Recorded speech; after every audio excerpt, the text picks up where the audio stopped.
Breaking news this hour from Town Hall. I'm Rich Thomason. There is some uncertainty this morning over the future of global oil supplies as talks with Iran over the Strait of Hormuz appear to be on hold, suspended during days-long funeral ceremonies for Ayatollah Ali Khamenei. The BBC's Lise Doucette in Tehran. With every day, there's more and more posters appearing, some with President Trump's face on it, saying death is near. And this is something that's being expressed not just by these crowds, but anger over this assassination of Ayatollah Khamenei in the first hours of the war on February the 28th is also fueling splits within the ruling ranks, with hardliners saying, why are you negotiating with President Trump's team when they ordered the assassination of our leader? Oil prices have slipped as some members of the OPEC Plus cartel decided to raise their oil output starting next. President Trump preparing to leave for Turkey, where he'll be attending the annual NATO summit. It runs through Wednesday. Last year, he pushed the allies to spend more on defense. This year's mission is to try to enforce those pledges. At least 11 people killed in Russia's latest round of overnight missile and drone strikes on Ukraine's capital, Kiev.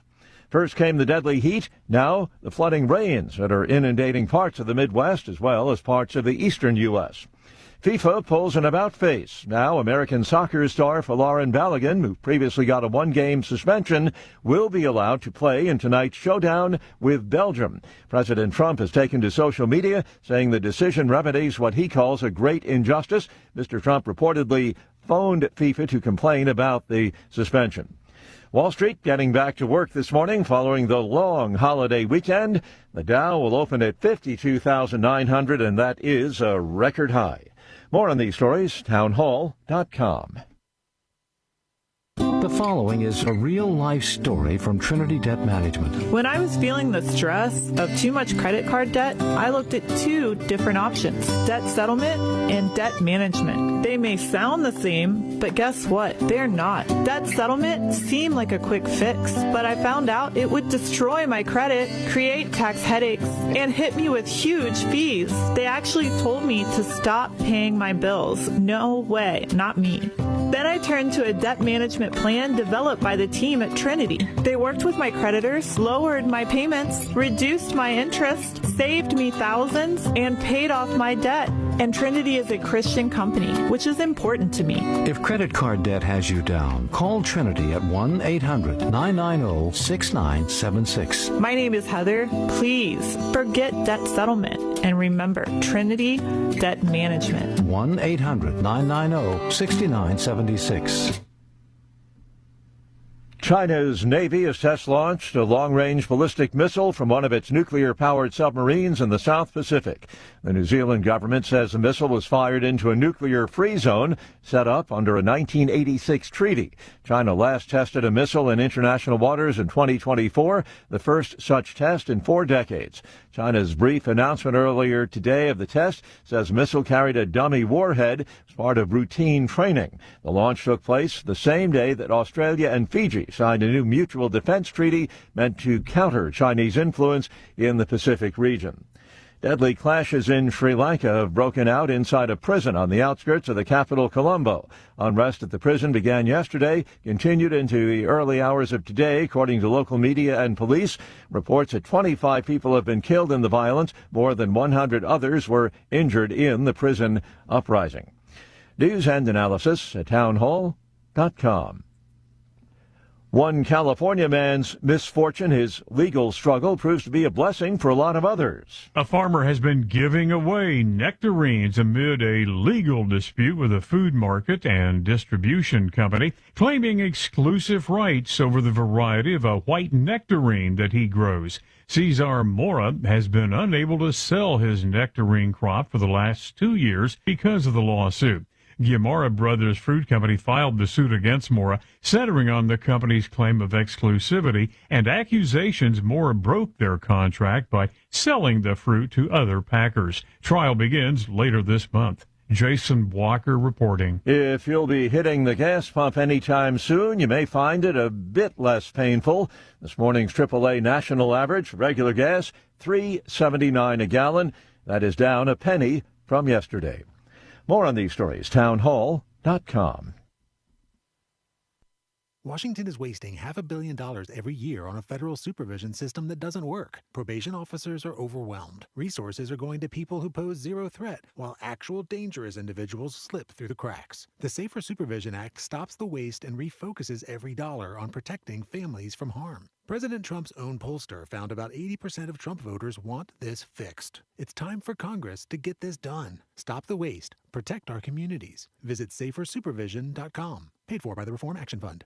Trouble concentrating or recalling information is frustrating, embarrassing, and kills productivity. Nutrition company Healthy Cell created Focus and Recall to boost your brain power. Unlike other supplements that don't work, Focus and Recall is not a pill. It's a gel you swallow with ultra absorption of science-backed ingredients to help you immediately sharpen focus, concentrate longer, and strengthen recall. Go to healthycell.com and use code GODZILLA for 20% off your first order. Risk-free. Love it or your money back. Guaranteed. Healthycell.com. Code GODZILLA.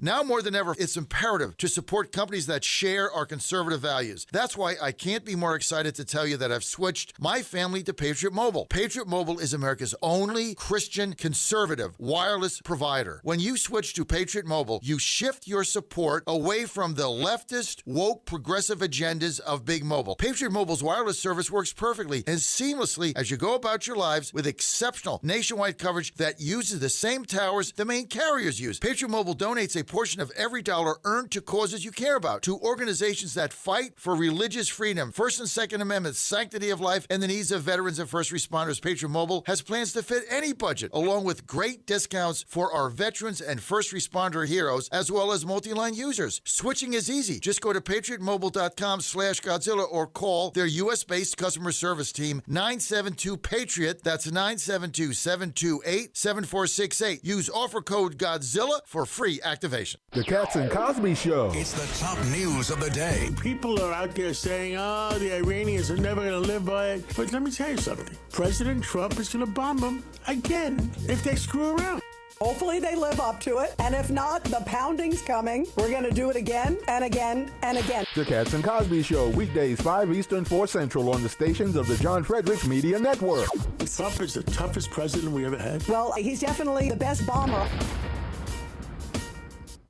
Lifestyles Unlimited is a real estate education group that gives you the roadmap and resources to start building income through real estate. You'll learn practical strategies for using investment properties to create extra income and make informed decisions, one step at a time. Join today for just $297. That's a 60% savings off the regular price of our real estate education program. Text RADIO to 88007. That's RADIO to 88007. Presented by Lifestyles Unlimited.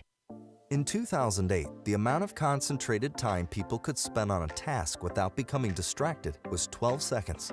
5 years later, it was only 8 seconds, 1 second less than a goldfish. If you're often distracted or have trouble recalling information, you're likely to fall behind in the demanding, fast-paced 21st century. In other words, brain performance is more critical now than ever. Boost your brain power with Healthy Cell's Focus Plus Recall. Science-backed nootropics to help you sharpen focus, concentrate longer, enhance recall, improve mental speed, learn rapidly, and be more alert. It's a pill-free brain supplement made with maximum absorption ingestible gel technology, designed to feed your brain at the cellular level. Take it for a test drive. Go to healthycell.com and use code GODZILLA for 20% off your first order of Focus Plus Recall. That's healthycell.com, code GODZILLA for 20% off.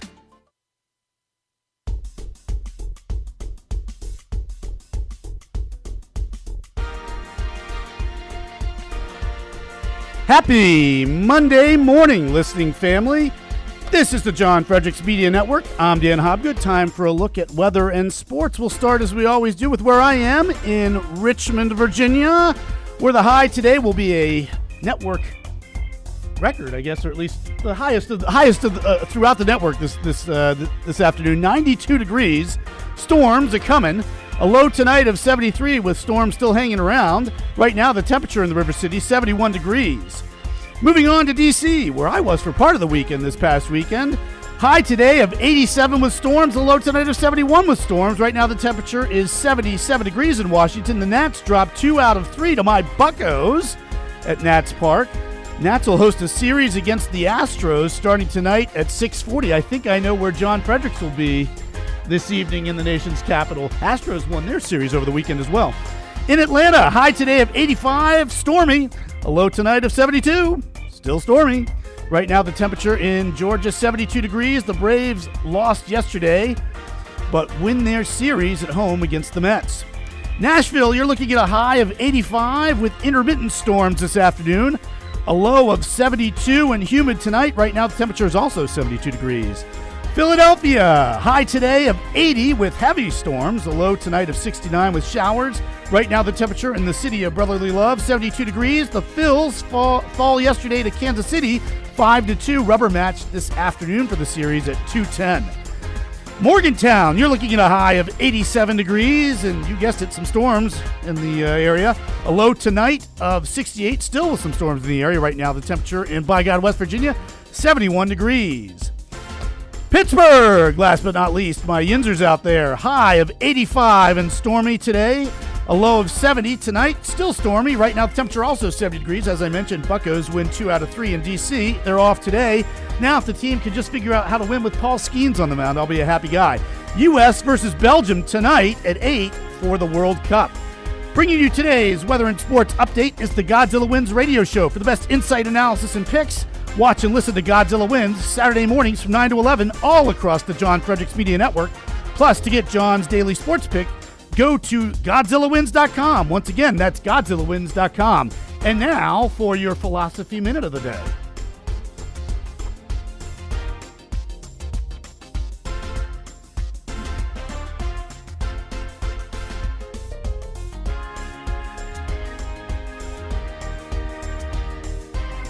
Over the weekend, Zohran Mamdani used the occasion of America's 250th birthday to do what he does, I wouldn't say best, but certainly most: impugn the country and belittle her legacy.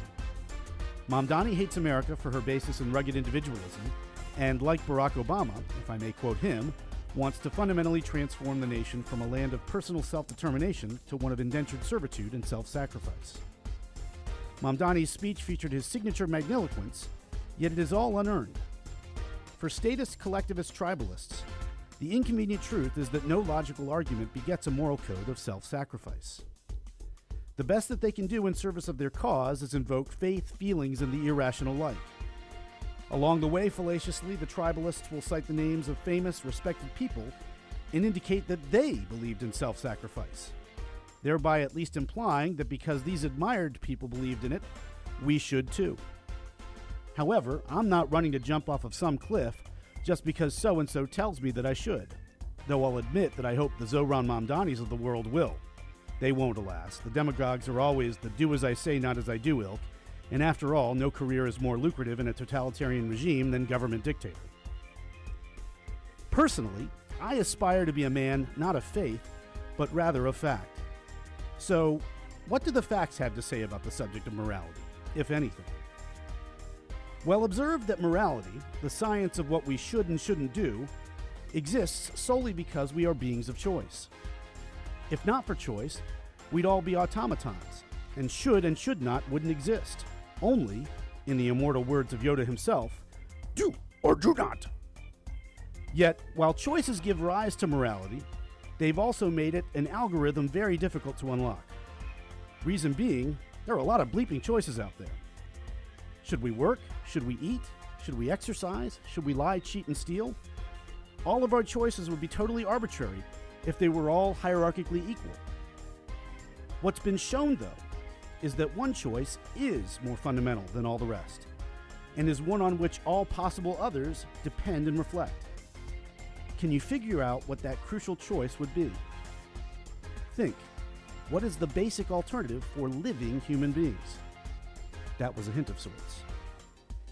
If you said, in the words of Hamlet, to be or not to be, then gold star for Yins. If we want to try to remain alive as best as is feasible, all our subsequent choices should help us do so. Otherwise, if someone doesn't want to get busy living, he should get busy dying. Regardless, this basic alternative, as a literally self-centered, selfish one, dictates that self-interest, not self-sacrifice, is what is moral. And what does this mean in a social setting? It means that respect for personal latitude and boundaries in the aggregate is good. Because no matter what one's wishes for his life are, he can't pursue them if others stop him from acting in favor of his judgment. Ergo, we shouldn't prevent others from doing as they please unto themselves, because we need the same free rein for ourselves. So you see, the facts of reality are on freedom's side, not force's. Accordingly, lovers of liberty should be the ones issuing magniloquent decrees and putting the tribalists on the uncomfortable defensive. This has been Dan Hobgood for the John Fredericks Media Network. Outside the Box with the Ox is next, followed by The John Fredericks Show. Stay tuned, everyone. The best barbecue in America this year is Kansas City, Missouri. We're having a heck of a barbecue.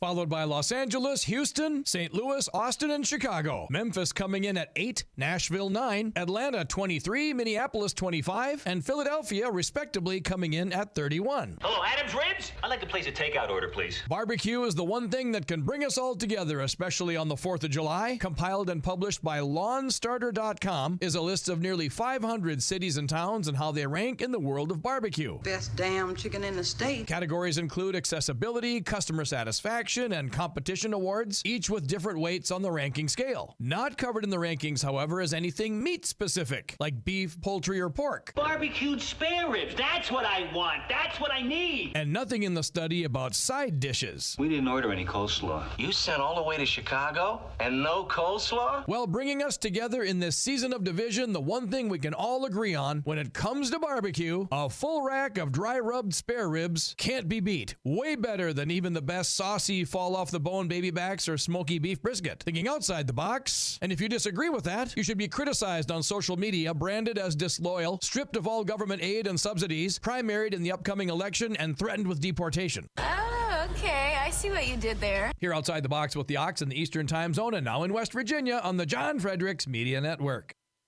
John Fredericks. It is the most egregious thing I've seen in a lifetime. President Trump. The whole thing is ridiculous. When politics start getting wild. They want to have every single thing that you don't want. Raise taxes, men and women's sports. They're going to open up their border. Trump hits the speed dial. Thank you for calling in on such short notice. You came first, John. Wake up with the John Fredericks Show weekday morning, 6 Eastern, 5 Central on JFMN.TV, the massive J-Fred radio network, and all across the socials. You came first, John. Thank you very much, and you do a great job.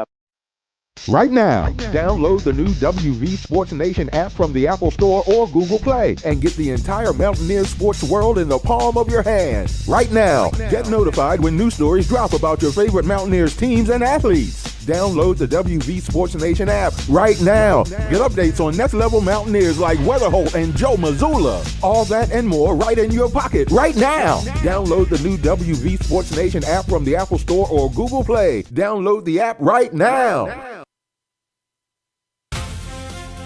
Live from the studios of the John Fredericks Media Network, it's the John Fredericks Show.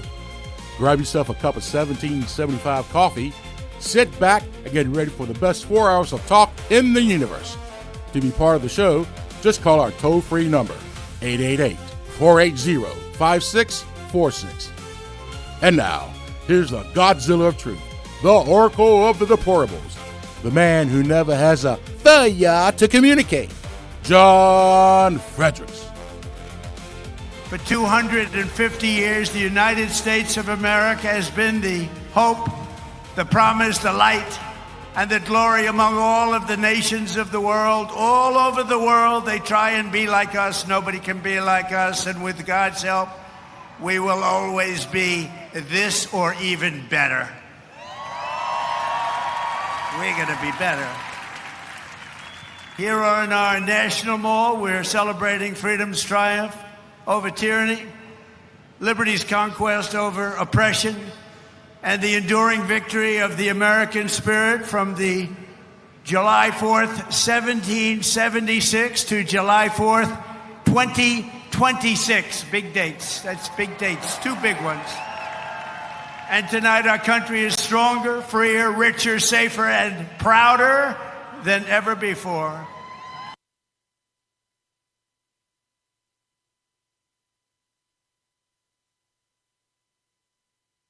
It all started with the miracle of history that lives forever in the heart of every single patriot. In Philadelphia, our founding fathers summoned the courage of giants and the wisdom of centuries to boldly proclaim these timeless truths. They declared that all men are created equal, that they are endowed with sacred, unalienable rights by the hand of our Creator, and that among these are life, liberty, and the pursuit of happiness. In signing their names to the roster of freedom, those 56 patriots put everything at risk, stepped onto the stage of destiny, and seized a victory for the ages, and that's what it was. And this is an evening for the ages, I believe. This is something very special. This is bigger than if we didn't have the lightning blaring. We had lightning blaring, but this is bigger. Little more inconvenient, but it's bigger. I think in its own way, it's more beautiful.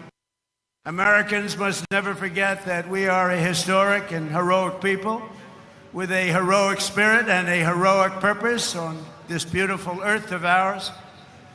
We are made the courage and the fire and the flesh and the blood of the best and the bravest people this world has ever produced. We are the bravest and the best. Tonight we pledge allegiance to the flag they gave us, and we say, God bless the immortal patriots of 1776, and long live the cause of independence. May it reign forever and ever and ever. We will always be on top. We will never let our country fall. We will always be the best. Our founders not only won our liberty, they secured it with the most righteous political document ever conceived. It's called the Constitution of the United States. Very special. And it's because of their genius that we remain the finest people on the planet after 250 years. Unlike so many others in the world, in this country, we have freedom of speech, freedom of religion, equal justice under the law, although I wasn't treated that well, but we won't get into that. And the right to keep and bear arms.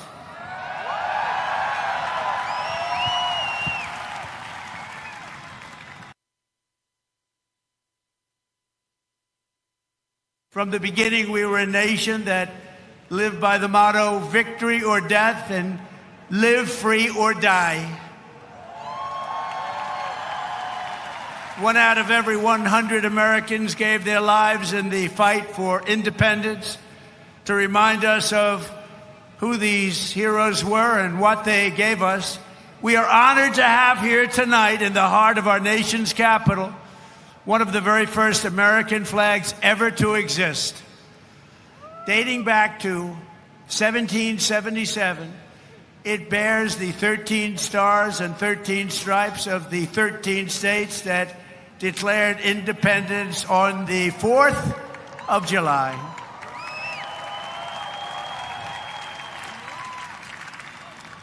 There it is. This was the flag that flew victorious at Saratoga. And these are the real deals, too. These are the real flags. These are flags that have seen a lot. These were the stars and stripes that flew triumphant when the British waved the white flag of surrender at Yorktown. That was a big surrender. Nobody thought that was possible. They were the greatest power of the world, and they surrendered, and that was the beginning. Ever since, the entire world has been on notice that Americans will never let anyone take our freedom away. Won't happen. And all these talks from the communists, they haven't got a chance. Not even a chance. We don't want communists in our country.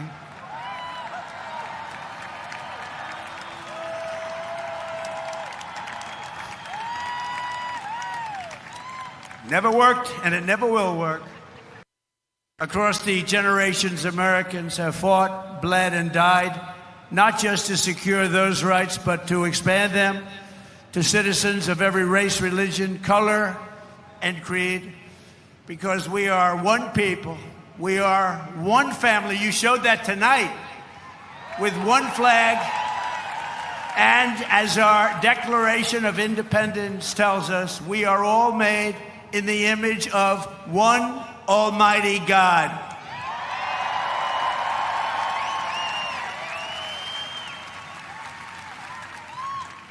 And a communist will never say that. That's for sure. Well, happy morning again, folks out there. This is Dan filling in at least temporarily for John. We're trying to figure out where John is, to be honest. He's here just as I'm taking over. Let's see if we can get him on. Hey, John, you with me here? God. Yeah, we got some different things going on because the office is completely revitalized, refurbished. So I got to move the lights around and camera around and hook everything up. But yeah, we're good. It's good to have you with us. Dan, let's do this. Let's just go to a quick word from our sponsors. I got to fix some of these things here, and I'll be right back with my narrative.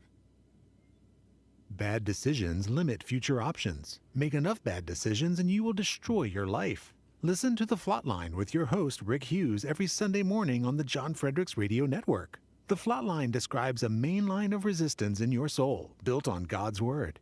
Join us every Sunday morning for 30 minutes of inspiration, motivation, and education, all without manipulation. That's The Flatline with Rick Hughes, heard here every Sunday at 8:30 a.m. on the John Fredericks Radio Network.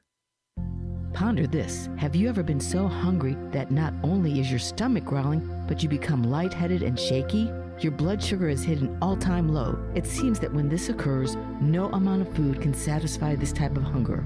When hunger reaches this level, your normally nice personality may become agitated, impatient, or even angry. You need food and you need it fast. Did you know that our souls need daily nourishment as well? A hungry soul might be inclined to give into temptations and commit sin without a care about its eternal destiny. When we let our souls grow hungry, we must feed them with prayers, recollection, and sacred scripture. Catholics in the state of grace have the additional benefit of access to feeding our souls with a heavenly food. Only in the Catholic Church is Jesus truly present in every worthy reception of Holy Communion. He is the bread of life. His words, "Come and see." I'm Susie Kelly and I am passionately Catholic. John Fredericks Media on YouTube is all that and more. Wake up to watch the John Fredericks Show live and stay on top of the news you need to know.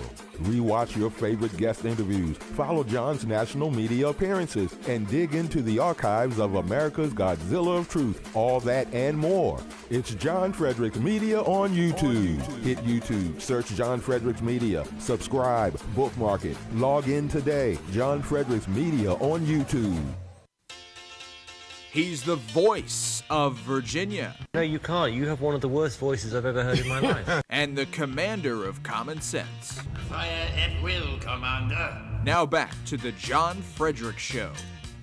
Well, good morning on this Monday, January the 6th, July 4th, holiday 250 in the books. What a great event that was. What a great weekend we had. And what a great job Dan Hobgood did in revitalizing, that's really the word, our studio here in D.C., and although we got to fix a couple things, Dan, like the lights and whatever, that got out of whack. Everything else absolutely perfect. We got our own TV here as well. And things smells great, looks great. So organized. Wait till the DC dispatch ladies come in. They're not going to believe how fantastic this is. But Dan, I want to thank you for your hard work, your vision in putting this together because it's really fantastic. Thank you.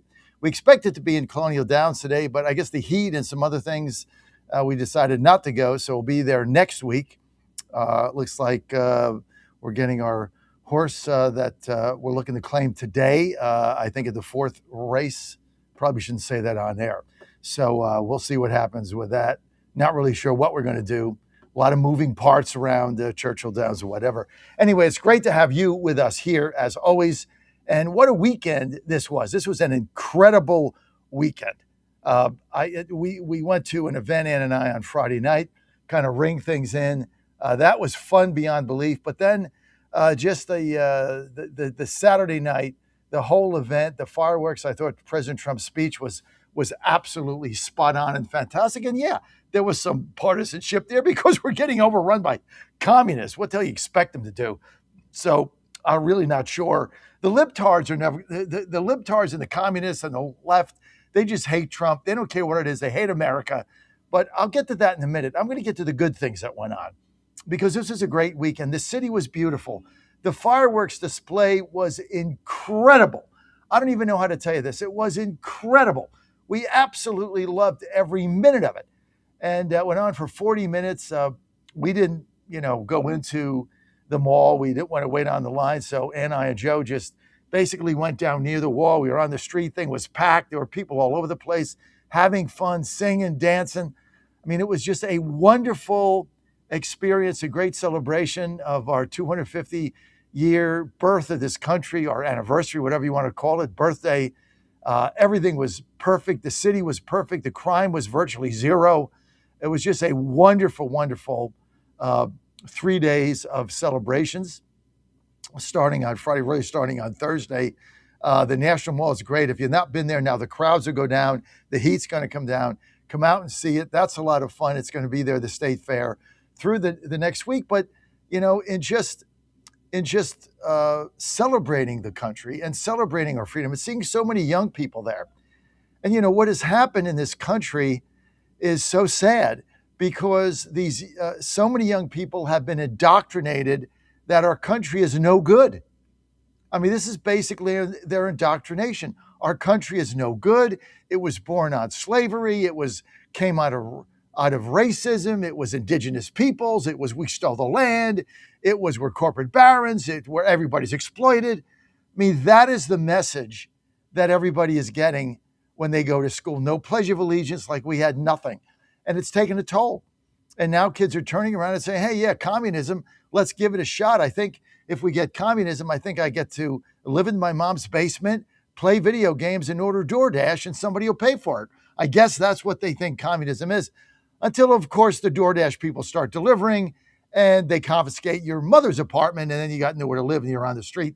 But they don't care about this. So, but I'm going to focus on the positive here. There was a lot of positive.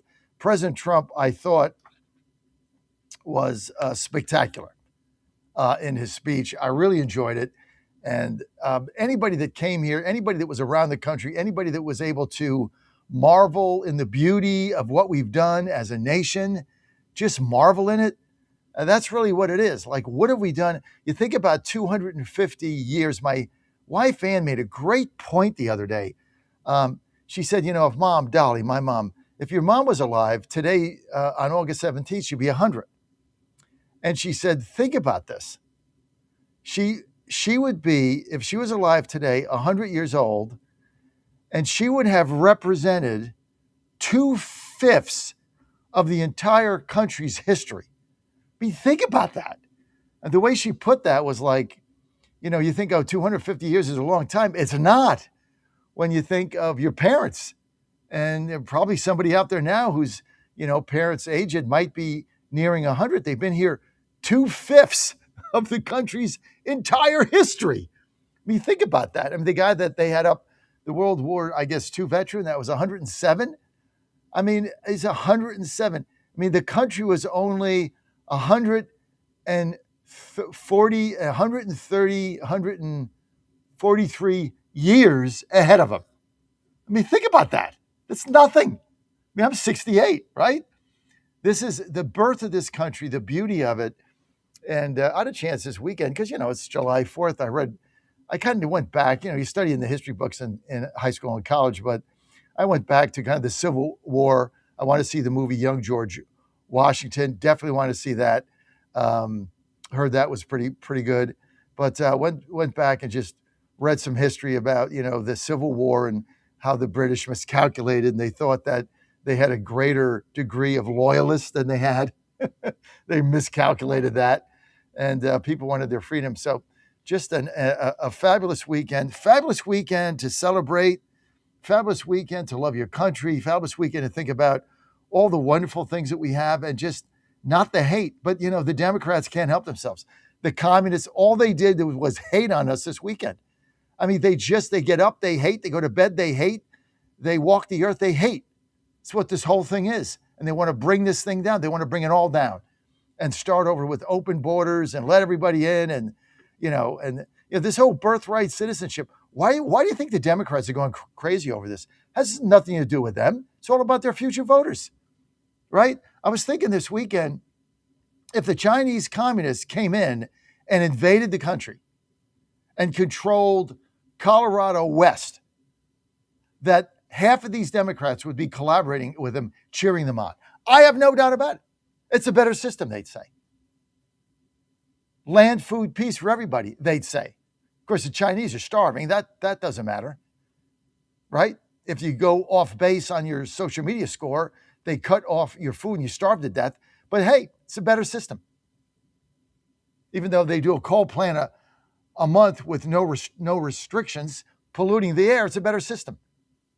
Does anybody doubt that if the CCP took over half the country, that almost all the Democrats would be collaborating with them, cheering them on, waving their flags as they marched into Bismarck or they marched into Denver? They'd be waving their flags. Just like the Ukrainians did when the Nazis came in, waving the Nazi flags. We were liberated. Yeah, right. How'd that work out? Not very good. This never works out. We got to fight on our hands. And you're going to continually get these fake polls and fake narratives and lies, and it's going to go on. But I tell you what, we're going to stop it right here because we got to take stands, and we're going to be able to do that. And when you look at this birthright citizenship and mail-in ballots and basically Amy Coney Barrett and John Roberts, this is the duplicity of deceit from hell. They collaborate. They're collaborating with the liberals on the court for the decline of America. I mean, this birthright citizenship, you think about it. People that were surrogate kids born here, fly back to their native country, can come back and run for president or vote. Basically, you're going to have a Chinese army of voters. They come back to the U.S. We can't do anything to stop them. There is no border patrol. You can ship 100,000 of them in at 18. We can't do a damn thing about it. They're U.S. citizens. They don't need anything. They just come in, set up shop. This is how stupid this country is. Because we don't want a country. Barrett and Roberts don't want a country. They want to manage the decline. They simply want to manage our decline. It's like that ambassador from Estonia said, it stuck with me. When Biden was giving the money to Ukraine, he said the Biden administration had no intention for Ukraine to win. None. They just wanted to prolong their defeat and have them lose with dignity. That was the strategy that the ambassador said the Biden administration told them. They can't win. They just want to slow down the defeat and lose with dignity. The hell's that do?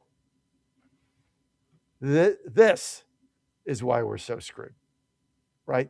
People like this running the nation is unbelievable. But look, you're here with me, and July 4th was absolutely spectacular. And the fireworks display was to behold. You had to be here to see it. You could see it on TV. It wasn't the same. Being here for 40 minutes out in the open air, and we were very lucky because of the rain, it cooled off.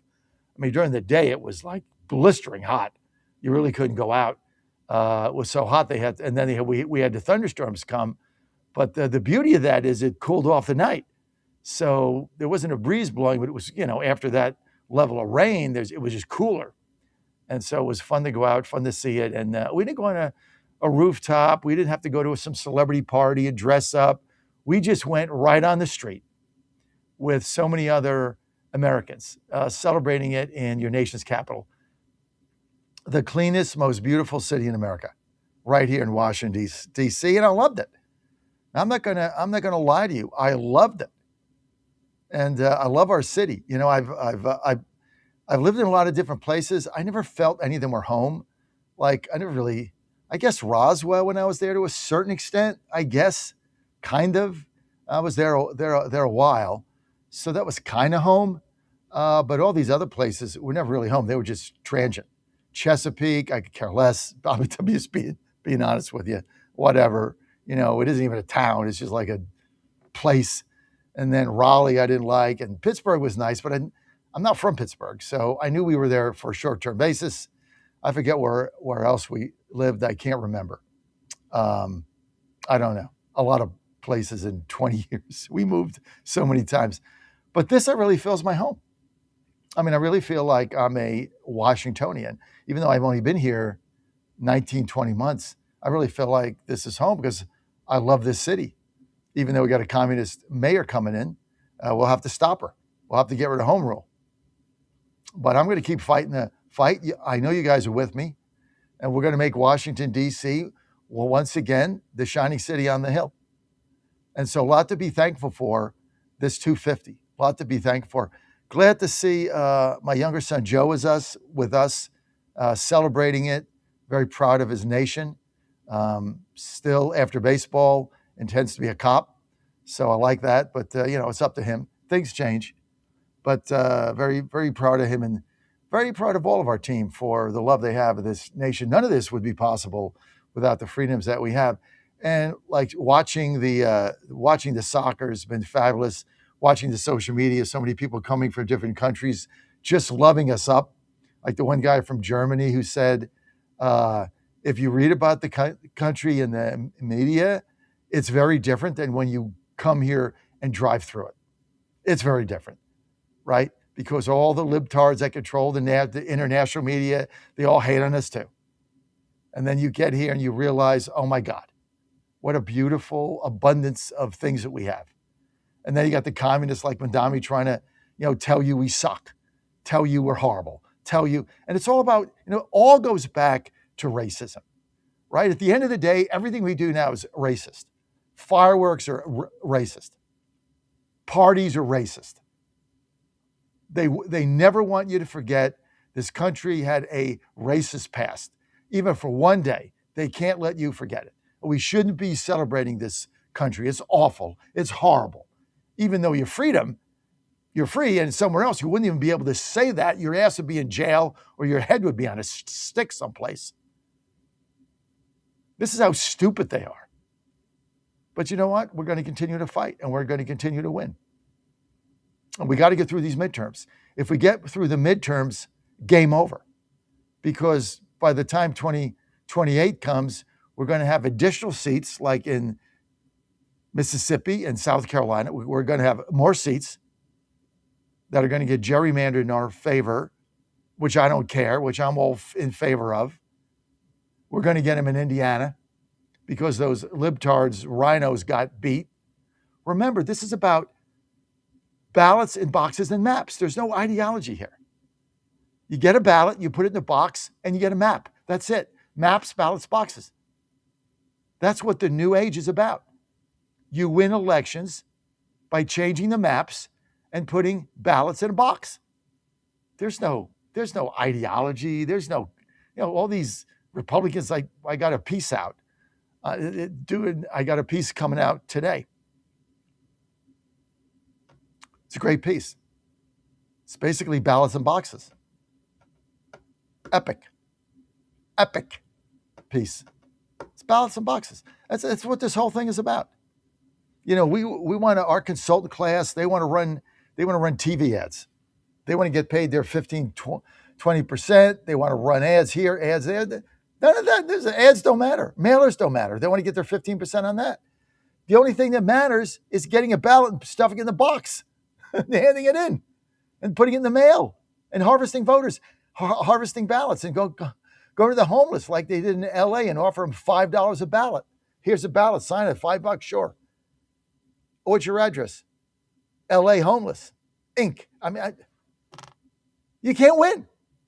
And then they count the ballots, they're coming in the mail until the candidate wins. And then as soon as the candidate wins, they stop counting the ballots. What a system we've got. What a system. This is all, though, and of course, we can't get the Save Act passed. I got some clips coming up on that. Got a great show today. Let's get to the phone lines. See what we got here. Let's see. Steve in Virginia, line 1. Steve, you're live. Good morning, Chairman Fredericks. Thanks for taking my call. Happy Monday. Yep. And, you've mentioned communism a couple times, and back on Thursday, Dan, in his Dan Hopgood minute there, he was mentioning about individual liberties. And, the thing about communism is that, while in our republic, with the freedoms and liberty that we have, we do have individual rights, and we have also collective rights. But with communism, there's only collective rights, which can be taken away because they're not given by the Almighty, which we do enjoy. So we don't have government that can really, is supposed to not be able to take away our rights, even though they do, because you can tell a communist, even if they don't recognize themselves as a communist, as somebody who thinks that your rights are fungible, that they can trade them off for whatever purpose they want. And at the basis of communism, really, though, is the religion of humanism. And when the communists infiltrated our teaching colleges and our law schools back in the early last part of the century, after communism realized that they weren't going to defeat us militarily, they snuck in the back door through our education system. And so today we have all of these educators, and we have judges who basically follow the atheistic communist idea that if you have somebody who has criminal intent and, basically wants to violate other people's rights, well, that's the fault of your community. Therefore, we put the criminal back in the community right away to teach the community a lesson, and so that supposedly the community will get better. But we have that going on way too much in this country. And when Mandami is saying that he doesn't see any purpose of prisons, that's just a communist idea that no, the prison is your neighborhood. That's where the person has to serve their term, terrorizing the population. So, I really appreciate the efforts that Dan's putting into these minutes that he's doing. Today's was great also with the individual choice, and so that's another thing that communism doesn't really allow you. And I'll sum it up with this. For all the people out there who are saying, "Yay, look, communism is coming to our town. We've elected this person and that person, and we're going to win." Remember this: communism was the foot in the door for Iran. The communist ideas were used against the Iranian people to say, "Oh, we're going to give you free housing, free food, free everything," and look at where they are now. Okay. Well, it's failed. We can have, that's one of every example in history, wherever it's been tried, it's failed. Steve, thank you, and you have a great day. I got to move on. John in New Jersey, line 2. John, you're live. Hey, Johnny, happy 4th of July, my friend. Thank you. Your articles, I've been getting them, have been phenomenal. I love them. So a couple of things. One thing I picked up on this weekend is this country is 80-20, and if I want to be generous, I'll say 70-30. So people need to just take a step back and panic. And if you want to look under the hood of that, I was reading something this morning, and I'm saying you got to look where the clues are. So if you look at the movie Supergirl versus Young Washington, okay? Young Washington, they spent $30 million on marketing, production. It brought in $20 million. Supergirl, a woke disaster, they spent $240 million on marketing and production. It brought in $10 million. So the bottom line is people aren't buying into this stuff. And I watched it all weekend. Two things over the weekend, and this is why I'm calling. One was you almost had to laugh in the desperation, was how they were trying to push this Patriot Front thing. It got what an epic fail. Everybody knows this is nonsense. First off, Trump supporters would never cover their faces. That's all you need to know. So the bottom line, what a woke disaster. I mean, in the SPLC, they got to be behind it. I mean, you look under the hood on that one, you'll almost laugh. What was it, that 10 people? And the second... What was it, like 10 people? It was like 10 people. I mean, you've got hundreds of teenagers burning down cars in these cities, right? Rioting, throwing stuff at windows, looting. And you got like 10 guys with masks on that probably was funded by Soros. And like all of a sudden, this is headline news. I mean, are you kidding me?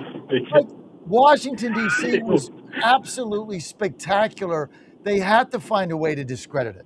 Like they have to find something 100%. to discredit the love. 100%. If you love your country, there's something wrong with you.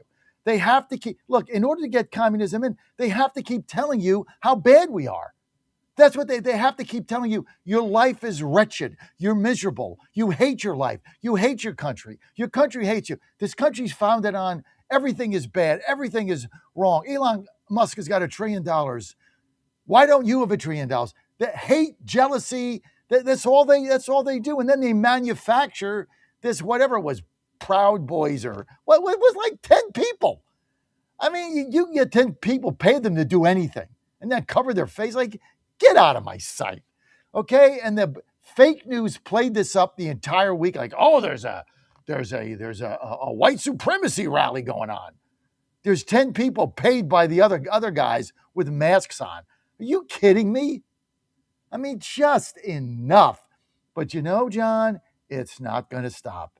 It is going to continue through the midterms every single day, 24/7. They're never going to stop. They are so petrified they're going to lose. That's what this is about, John. What an epic fail. The bottom line is they've been trying to run. See, the thing that just baffles me it's like, what's the common saying? Okay? The definition of insanity. They've been running this playbook since 2016, and it's worked against them the entire time. Listen, I think, Mindami, this guy is the poster child for the Republican Party. I mean, Trump is doing a great job of villainizing him, but he's just coming out and saying exactly what he wants to do. If anything, this guy's motivating us. The bottom line is keep showing them. And I have to believe they have it down to the nickel. How long before New York City implodes? Because it's like we've said it on the show 1,000 times. This thing ends in riots and bankruptcy. So they have to have it down to like the penny of when it's all over. Because, I mean, it just can't continue. But the bottom line is, I mean, just let that thing, let the people see it. But he has been an absolute, that speech, if they thought that was supposed to do anything other than motivate the American people against him, they're out of their minds, which it is. This is what the left is it's not just hatred, envy, resentment. I mean, that's the core of it. I mean, any Democrat you kind of know, unless it's a very rare exception, at least the ones I know, are basically miserable people. The bottom line is it's a mental disease. It's the curation of their life's failure to blame others. That's basically the Democrat in a nutshell. It's hate and envy. The bottom line, listen, just get out of their way. We just need, and Trump just has to figure this out. First off, he's got to just put his foot on the pedal, and we have to get secure elections. If we get a fair vote, we'll never have to worry about a Democrat ever again in our lives. The bottom line is they're going to come and try and steal this election. It's all they can do. So at least they have to know this. And from sources close to the president, watching certain outlets, you could see he's pretty aware of this. He's on the communist thing. I wish he was just a little bit more ruthless in his actions, but who knows? Maybe that's to come. He's been doing a phenomenal job with everything else. He's got the weight of the world on his shoulders. He can only do so much as a man, but this is at least he's identifying what we have been talking about on this show as the number one threat in this country. Bannon says it. The problem isn't in Iran. That's the one thing I'm still agreeing with Steve on. The problem isn't in Iran and Israel. The problem is in New York City, Chicago, and in California. And if you notice, when you're watching these crazy videos of the teens rioting, which I think they're being paid to do, you go down deep on that thing, there's no way they're coming up with this thing. It seems too manufactured to me. The bottom line, you go down deep on that, they're from 3 areas: New York, California, and Chicago. Always. And that's nothing in this country. Americans don't even live there anymore. The bottom line is just, you can't stop fighting. You can't put your guard down. You got to keep thanks fighting. for letting me share my... 100%. In fact, let's get here, Dan, let's get to cut one. This is Michael Rappaport saying that Madami is the greatest BSer in political history. This is pretty funny. Kind of keys on what you said, John. Roll it, Dan. Cut one. This is the best bullshitter ever. And they said they want something new. You got the greatest bullshitter in political history. He's better. He's more eloquent than Clinton, Obama. You're talking about moron. Zoran the Moron is the greatest spinner of bullshit in political history. Hands down. And I'm not saying that's a good thing. I'm just saying it is what it is. That motherfucker, he spins bullshit fantastically. And he does TikTok dances. You can't fucking beat that. You can't. So an old school politician or a new school politician, don't waste your time or people's money. You ain't going to beat him. You gotta go through him. A little vulgar, Dan, but we certainly got the point on that. Good thing you have the dump thing and could beep some of it out. But basically, the guy's full of crap, and everybody's starting to realize this. Like this guy said, he's dancing on TikTok and like looking in the camera. I mean, what the hell is this? I mean, eventually they go broke, and then he's going to blame everybody else. It's really it's an incredible time that we're going through in this nation with all the great things going on, all the fabulous things going on, and here we are, right? Here we are with Madami in New York. Guys, we got a great show today. We got, of course, Pennsylvania Posse's at 9, and I got a bunch of other stuff coming up. We have time for this. Let's get to cut 2 here, Dan. I just got time for this. Here's Comer blasting the Republican senators. Now the House is going on offense, the Republican House, because they know that if they don't get something done, they're going to lose. So they now have to take the gloves off against their own Republican Senate conference. This is James Comer, who really never does anything either. Roll it. Again, the clock is ticking. I'm sorry. I challenge Thune to do that. Real quick, you're in leadership, so I would imagine you're in some conversations that all members in the House aren't. Yep. Are you saying right now today that hasn't happened over these last several months? There hasn't been informal conference of any kind between the leaders, the Republican leaders in the House and the Senate to say what can be passed on voter ID, what can be passed out of the Save America Act? It seems like I just maybe wishful thinking thought that was already happening. And it seems to me like that's a big problem if it hasn't happened yet.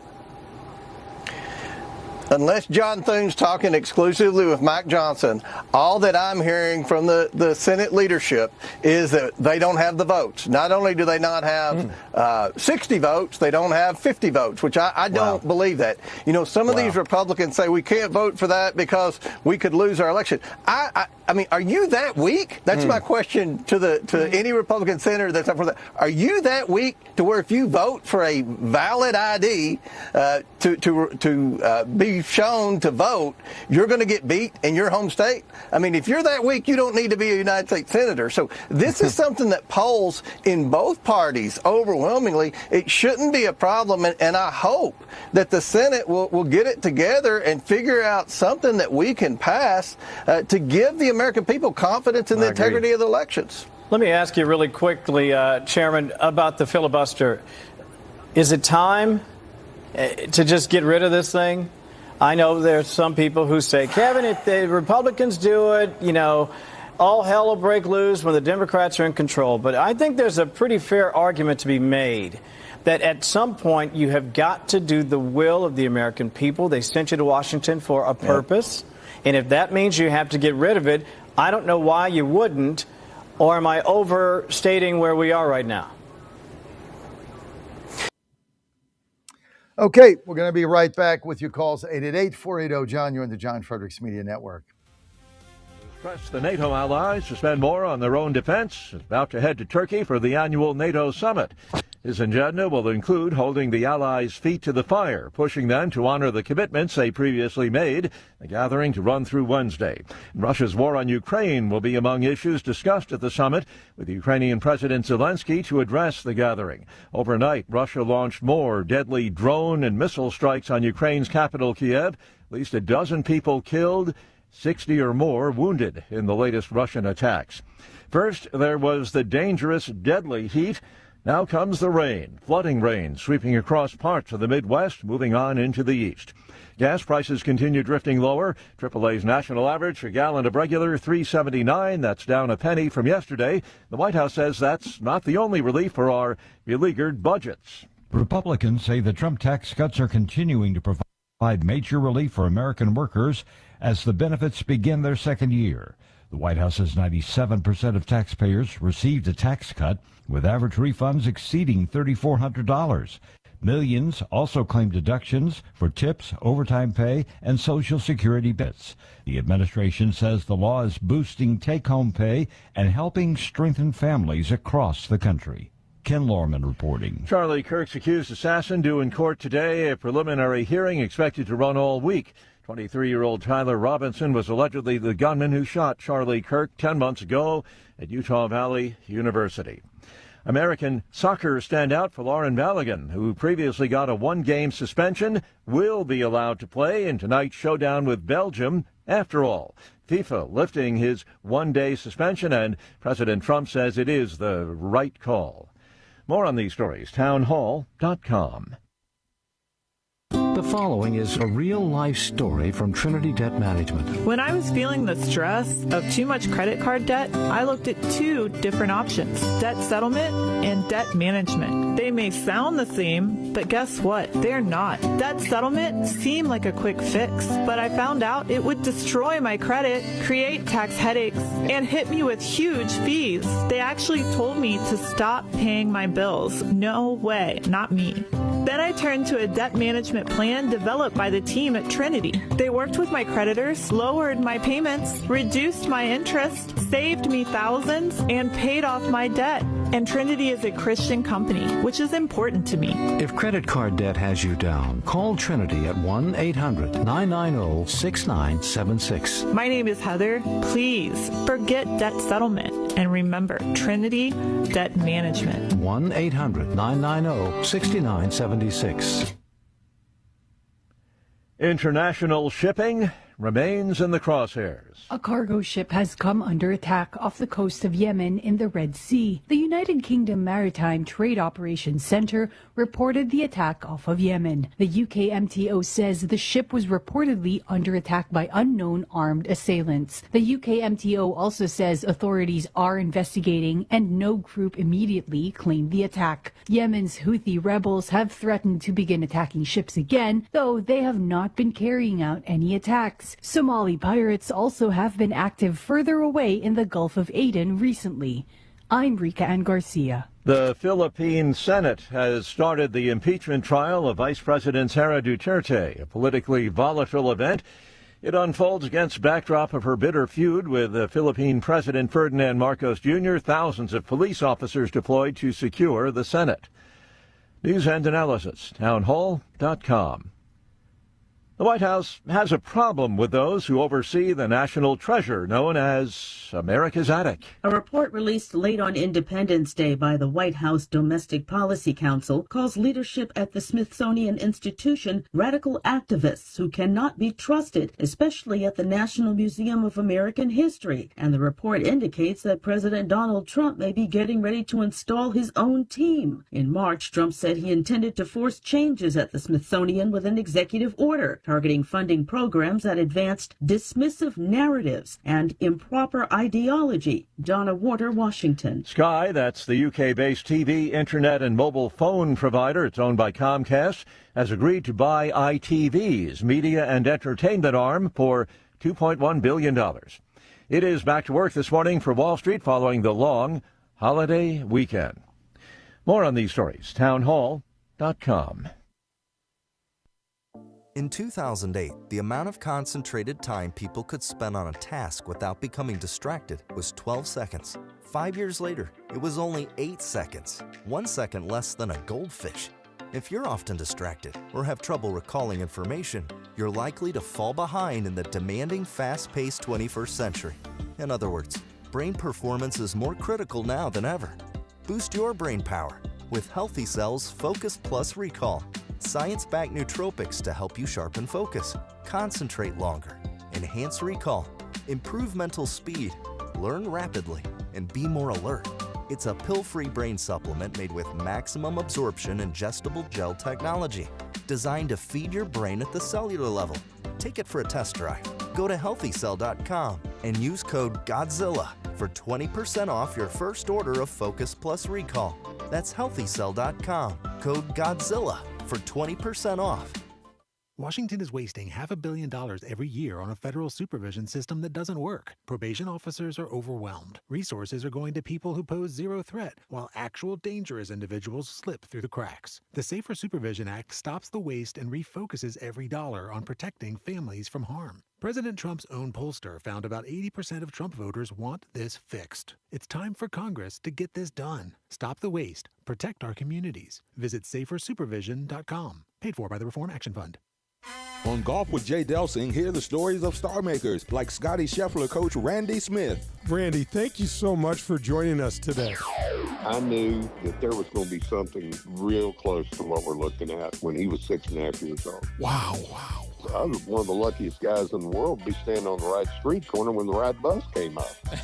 Plus the latest equipment news and tips on playing better golf. Golf with Jay Delsing, Saturday mornings, 11 Eastern, 10 Central on the John Fredericks Media Network. It's finally here, our second annual mega sale. This sale only comes around once a year, so take advantage of the best offers ever while you can.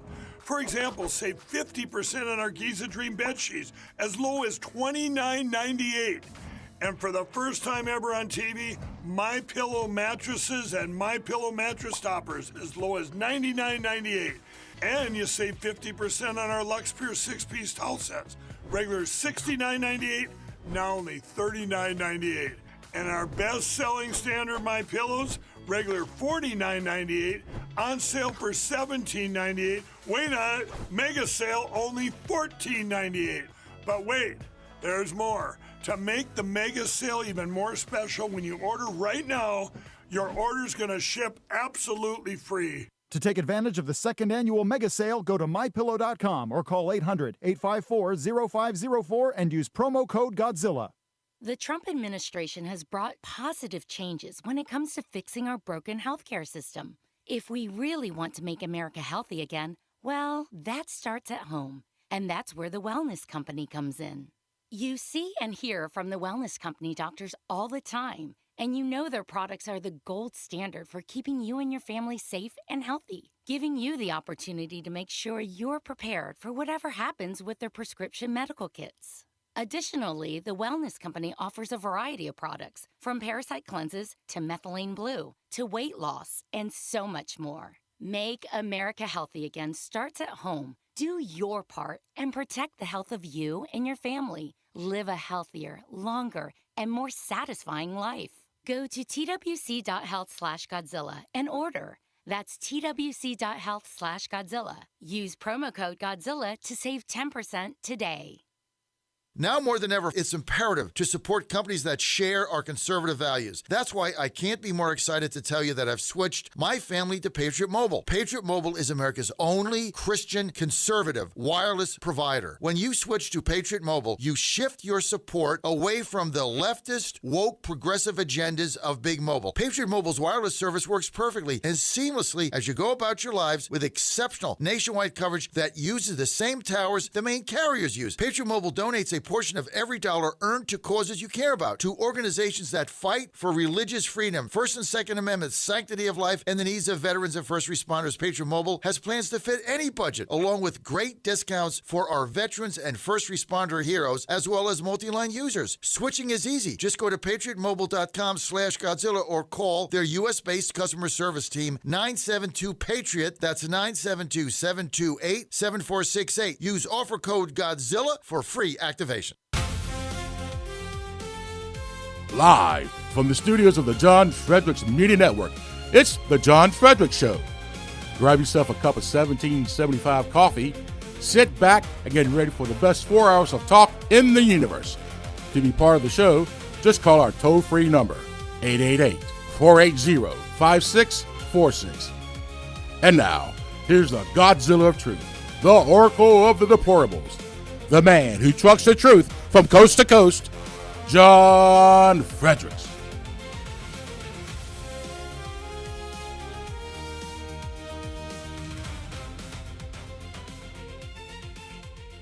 Hey, John, your mic is muted.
Millions of Americans showed their patriotism while celebrating our nation's 250th birthday yesterday. A recent Fox News poll shows most people they're proud to be an American. And last week's Supreme Court decision to uphold birthright citizenship is igniting a new conversation about who gets to be an American. We wanted to hear your thoughts on all of this, so we hit the streets for this week's Talk of the Town. What are you most proud about being American? There's endless opportunity. It's really true that you can almost do whatever you want when you put your mind to it. You could go anywhere. It's, I'm happy here. It's a free country, freedom of speech. Basically, you could go anywhere you want, say anything, basically. Freedom. Absolutely. And capitalism. Our founding fathers had it right. Freedom. And I've served a war for this country, so I know what it's all about. Do you think it's fair that people who are illegal immigrants come into this country just so their kids are born here to become American citizens? Yeah, I think that ruling from the Supreme Court yesterday was pretty sad. Parents should have their documents first, obviously stated first, and then, they should have, legalized their kids. I don't think they should be able, that immigrants can just fly here and have a baby, and their baby all of a sudden becomes a citizen. I think that's wrong. There's a pathway to citizenship. Let's honor that. If you want to live in America, you need to work out all the kinks before you try to come here. Tommy, I have concerns that a lot of people are looking to the Supreme Court to create legislation and make new rules that don't exist. And I think that's what's happened here is because I listened to the oral arguments for this case a couple months ago or whenever it was, because it was big news. President Trump went there and sat in on it. And I didn't feel like the government made its case well enough. And basically the crux of this is, does it already exist in law that you can't, through the Constitution now, gain birthright citizenship simply because your parents aren't legal? And the carve-outs are so specific that the federal government didn't do a great job of connecting that to today's problems. Yeah, I think it was a difficult one, right? I think we probably knew this was coming, but we talked about this last weekend. I wish this decision would have been different for obvious reasons, because I believe that this has been exploited, and I believe that it is wholly wrong that people use birth tourism or come into this country to have a baby, become American citizen, and then suck the system dry. But I will say this, if we didn't get the ruling that we want, I think the best thing that we can do, the next best thing, is to shut down that border and make sure that we're enforcing it so that people are not coming. And has been very good on that thus far. We don't know how the next one is going to be on it, but at least for the time being, we can lock down that border. Yeah, Kevin, J.D. Vance, Vice President, he said, listen, the fact that it was 5-4 and not 2-7 or 1-8 showed that they did probably about as good of a job as they could have in connecting, what does exist to challenge this to the current situation, and the fact that the Supreme Court simply said, hey, it's not there. It's up to the Congress to make this law. Absolutely. Separation of powers. You have a job to do if you're a Republican in Congress and you don't like the way things are set up right now. Change the law. Rally your team, make legislation happen, and make it. Listen, either you make it happen or you don't. It's your job. We can't do it. I mean, we're just citizens down here. That's why we sent you to Congress. If you're unable or unwilling, that's on you. And unfortunately, I must say, abuse in the system will continue unless and until Congress acts. Kaylee, how do we recapture that momentum that President Trump brought into both terms of his presidency, where the country is fed up with illegal immigration and they do want to see laws and rules changed so that we can protect our borders? Because right now, I feel like if you propose legislation that would affect birthright citizenship, I think a lot of Senate Republicans would bow away from it. Well, the problem with the Supreme Court's decision is that it sort of bars Congress from doing anything, because what John Roberts and Amy Coney Barrett decided to do is read into the 14th Amendment a right to birthright citizenship, thereby barring Congress from necessarily legislating against it. However, the reason I'm not too concerned about this decision is because I just don't think it's long for this world. And it's because even though the justices wanted to depend on their originalist readings of legalese, it flies in the face of common sense. The idea that a communist in China can send over a surrogate here to have a child, it flies in the face of everything that Americans know and believe to be true. So you asked about the momentum. I think what's going to happen is that this is going to become the new test for legal scholars on the conservative side, just like Roe was before. This is going to be the litmus point for a lot of new lawyers and judges who are looking to get involved in the conservative legal movement. There you go. Somebody smarter than me has it figured out. I'm glad, because I'm concerned. Well, the problem is we don't do anything. I mean, I ran this clip, and we ran, Dan and I, in its entirety, because this basically explains what has happened to us. We have a duplicitous, deceitful unison of votes between Coney Barrett and Roberts. You have two justices controlling the entire Supreme Court. Two. There's not 9, there's 2. Because however they decide, it goes. If they side with the conservatives, it goes 6-3. If they side with the libtards, it goes 5-4 them. So 2 people decide everything because they vote as a block. It's not like you got independent votes and it could go 5-4. When it goes 5-4, it goes for the liberals because they vote as a block. Now, how this is happening, I don't know the inside baseball. I can't use the word collusion because I have no proof of that. So I can't use it. So you can't describe it as that. But it's certainly odd that 2 people vote the same way on every single meaningful issue 100% of the time, or 89% of the time, 90% of the time. Don't you find that odd? Don't you find that a little bit different? Of course you do. But therein lies it. This birthright citizenship is a joke. I mean, you got the Chinese CCP flying mobs here, having birth flying it back. They shouldn't be allowed in. I mean, even if they pass something that said if you come into the country pregnant, child's no. If you're 6 months, something. It doesn't matter. I'm telling you, there's going to be, in 18 years, there'll be 150,000 Chinese communist citizens voting, and the government, the CCP, will put them in whatever jurisdiction they need to. just like the Sharia law Muslims dominate particular cities like Manassas or Dearborn. And then they run the government.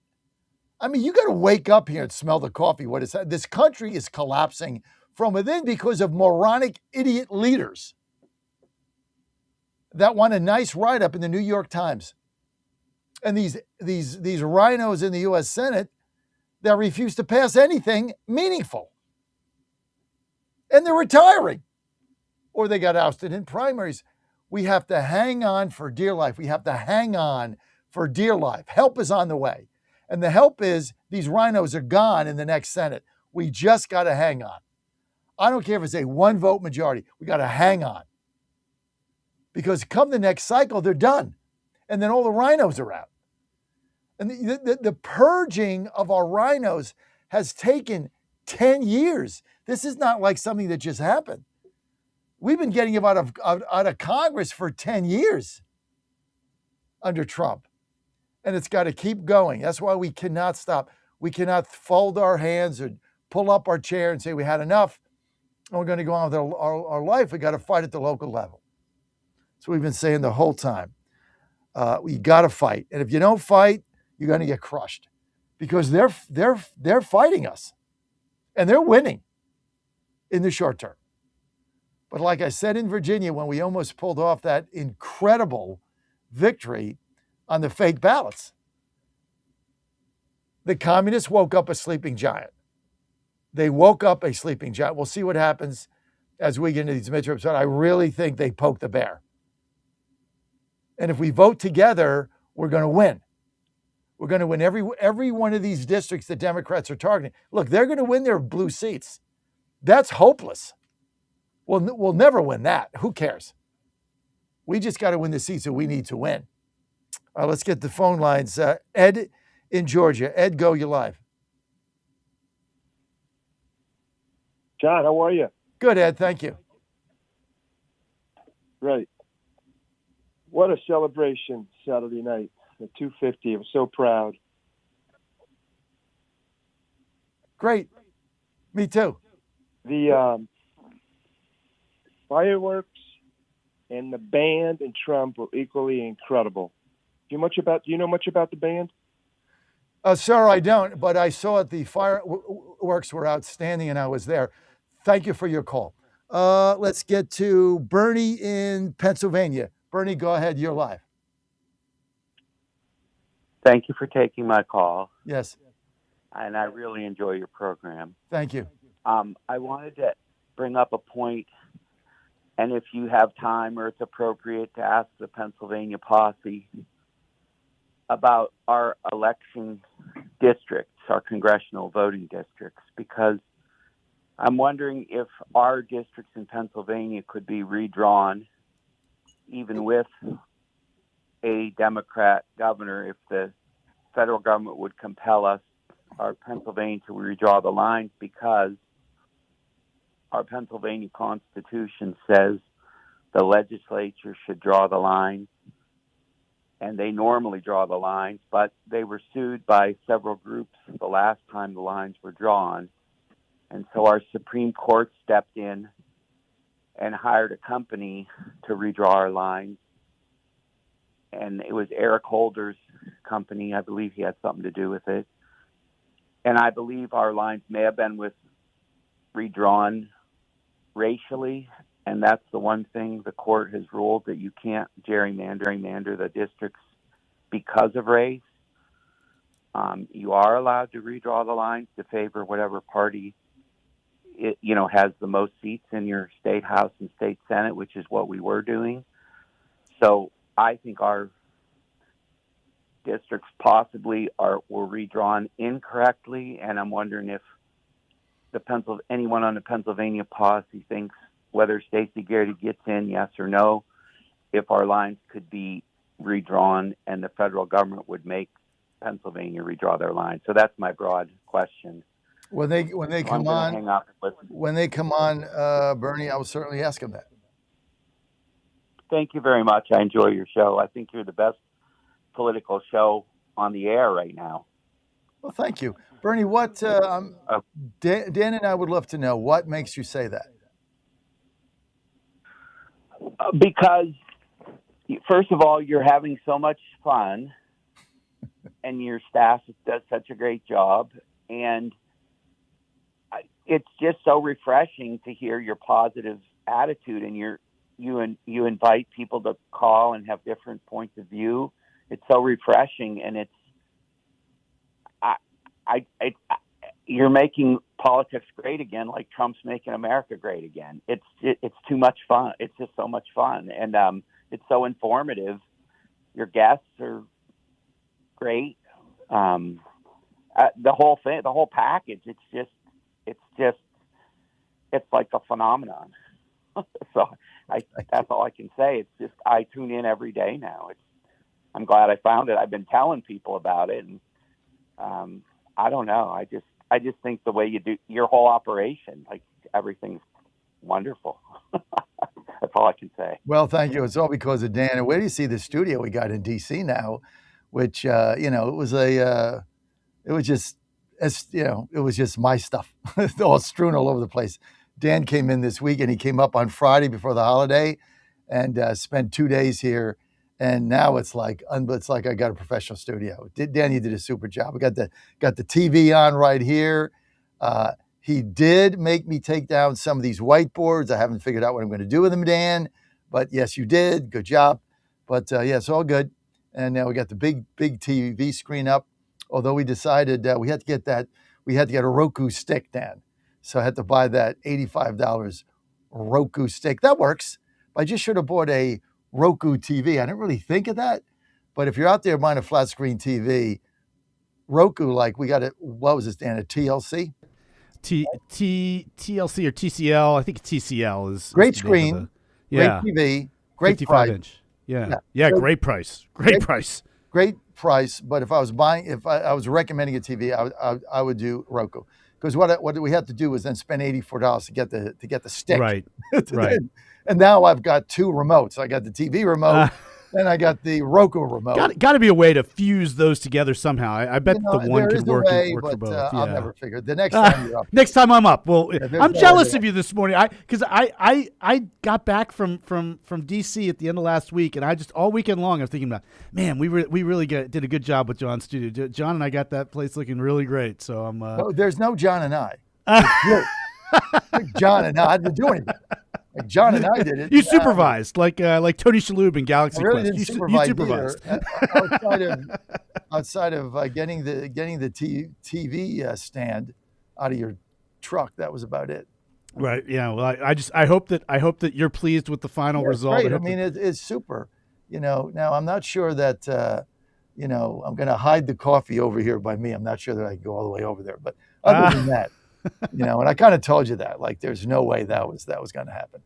But other than that, everything is fantastic. Got the lights, I think, fixed. I think our lighting is good now. I think it looked good from Jump Street this morning on my end. It was really good. So yeah, I'm just pleased that you're pleased. Ann wrote me as well. I think it might have been the fourth. She wrote me and just said she had stopped by the studio. I brought her up. Yeah, she said she really liked it. And Joe installed the Roku stick like I did. Oh, okay. So it's all set. It's already arrived and everything. Oh, it's on. Wow. He couldn't merge the two remotes. Okay. So, but I think it's because it's not a Roku TV. Right. That's what it is. So it's fine. I mean, one turns it on, controls the volume. The Roku stick does everything else. So I got it on screen right now. Just saw myself rubbing my face. So it's on a little bit of a time delay there. But it's good. Good job. Excellent. And it smells great, looks great. Carpets are. Wait till the DC ladies come in. They're going to be blown away, man. I'm not even going to tell them. They're going to be like, whoa, dude, that is something cool right there. So, all right. Thank you, Dan. We've got, thank you. We're going to put this up on YouTube. We're going to put up Dave and what was it? Dave, right? Bernie in Pennsylvania, and in Georgia. I think that was going towards Pranksville. So you kind of snuff those out a little bit. But good try, Ed, or whatever your name is. It was a good try. And I don't know anything about the band, and I don't care. All I know is it was great. The night was great. And see, you're not going to call up and spoil a great night. You're just not. It was a great night. It was a great weekend. And you're not going to spoil it. Nobody's going to come in here and spoil this because America is beautiful and it is gorgeous. And Washington, D.C. was the shining city on the hill. And the people that were saying there were no crowds there, like the streets were jammed. Like Ann and I and Joe saw these fireworks from the street, not from the mall. The mall was sold out. You couldn't get in there. The streets were lined with people for blocks and blocks. So those that saying like nobody came, you can shove that up your butt because you're a lying piece of crap, because we were there. And it was beautiful. And no, my cat didn't go under the bed. When we came home, cat was fine, doing what he always does, eating the flowers that Ella, Joe's girlfriend, brought Ann. And of course, Sammy decided to eat them. And then, of course, what do cats do after they eat the flowers? They throw up on the rug. That's what they do. It's part of being a cat. You know, you don't get mad. You just say, if you're going to get a cat and you're going to get a plant, this is what they do. They eat the plant and then throw up on the rug. I mean, you just got to get all the rug cleaner and be okay with it, because that's what cats do. It's part of catism. So, you know, you just deal with it. Or you try to put the plants up too high, they jump up and knock them over. So that's even worse. So you just let them eat the plant. Must do something for their digestive system. I don't know. 888-480, John, you want to weigh in? 888-480-5646. We don't have time for Rob in New York. We'll get you in a minute, Rob. But I do want to talk about a movie I saw last night, Dan. It was a movie about, what was it called? Song? About the guy that was the Neil Diamond interpreter. It's a true story. Phenomenal movie. Great love story. Was that the one with Hugh Jackman? Yes. Yeah, okay. And I haven't seen it, but yeah, I remember that. The actress, first name is Katie. I always forget her last name. Great movie. I'll look it up. Yeah. Now let's tell you guys out there, this is a love story, right? It is a love story. So if you're single or you're out of a relationship or you just broke up with your girlfriend, not a good idea. This is a classic. If you're in love with your significant other and you have a love story like Ann and I do that goes back 30 years and you've been through a lot together, this is the best love story ever made. It is a love story. Wow. And I loved it. What a review from John Fredericks. It's a love story. Yeah, there we go. That's there's the whole plot is a love story. I just want to say that. So if you just broke up with your girlfriend, probably not the best movie to see. Or if she dumped you, right? Not a good idea. But if you're in a happy, fruitful, enduring, loving relationship, and you love your significant other, then this is a great movie. John Fredericks Media Network movie reviews right here. Oh, the Astros are coming to town, baby. Coming to Knoxville, going to the Navy Yard. 2 games under 500, 2 games out of first place. Ask me, Dan, if I'm going. Do I even need to? I said during my sports report that I thought I knew where you would be tonight. In D.C., Nats Park. I'm not going to miss my Stros. Ann's coming. Joe's coming. Yeah, I had a feeling. I was like, yeah, I think I know where John's spending his evening, at least one of the next 3 nights. On the Metro, baby. Let's go. There you go. Also, I got my season tickets to the Caps. That's right, Dan. Dibs on Pens tickets. Dibs. I'll think about it, Dan. It's the hottest ticket in town. That's true. So That's true. I'll think about it. I'm not going to commit. That's true. I'll think about it. I have to earn them. You have to earn them. Maybe you come maybe you come with me and I'll stay home. Maybe that. There we go. I'm up for that. That might I'm fine be with it. that. I'm not going to miss the Pens. They telling me the Pens Caps because Ovechkin is back, right? Yeah, back for another year. So that's going to make it. Crosby, Ovechkin. So I bought the tickets. They had a sale, and I bought them before he signed, knowing that as soon as he signed, the sale would be over. So I got him Tuesday. He signed Wednesday. Or no, I got him Monday or Tuesday. Monday, and he signed on Thursday. So immediately upon signing, the sale that I got him for was gone. Like as soon as he signed, that sale was gone. So I made a fortuitous decision. I took a shot. Caps, let's go. I'll be right back with the Wellness Company. Wasting $500 million every year on a federal supervision system that doesn't work. Probation officers are overwhelmed. Resources are going to people who pose zero threat, while actual dangerous individuals slip through the cracks. The Safer Supervision Act stops the waste and refocuses every dollar on protecting families from harm. President Trump's own pollster found about 80% of Trump voters want this fixed. It's time for Congress to get this done. Stop the waste. Protect our communities. Visit safersupervision.com. Paid for by the Reform Action Fund. The Cats and Cosby Show. It's the top news of the day. People are out there saying, the Iranians are never going to live by it. But let me tell you something. President Trump is going to bomb them again if they screw around. Hopefully they live up to it. And if not, the pounding's coming. We're going to do it again and again and again. The Cats and Cosby Show, weekdays 5 Eastern, 4 Central on the stations of the John Fredericks Media Network. Trump is the toughest president we ever had. Well, he's definitely the best bomber. All right, folks, I need you to do something right now. Go to johnfredericksradio.com and take our brand new 2028 Republican presidential straw poll. Who do you want leading the ticket? Don't let the elites decide. Make your voice heard. While you're there, weigh in on two huge issues: eminent domain reform and President Trump's tariff policies. Are they protecting American workers or hurting growth? This is your movement, your vote, your voice, your choice. Go to johnfredericksradio.com right now and take the poll. And they're off. This summer, the Thunder returns to Colonial Downs Racetrack. Live thoroughbred racing June 25th through September 7th. Feel the excitement. Hear the roar of the crowd. Experience Virginia's premier horse racing destination every Thursday through Sunday all summer long. Bring the whole family for Family Fun Sundays, packed with activities for all ages. Parking, free. General admission, free. Memories, priceless. Make Colonial Downs Racetrack your new summer fun time tradition. Get tickets and race day info now at colonialdowns.com. Some guys might decide that it's a little too tough, or it's a little too hard, it's a little too demanding. I'll give you a little example. I got an anonymous letter from a parent. It said, we just kind of bummed out this year that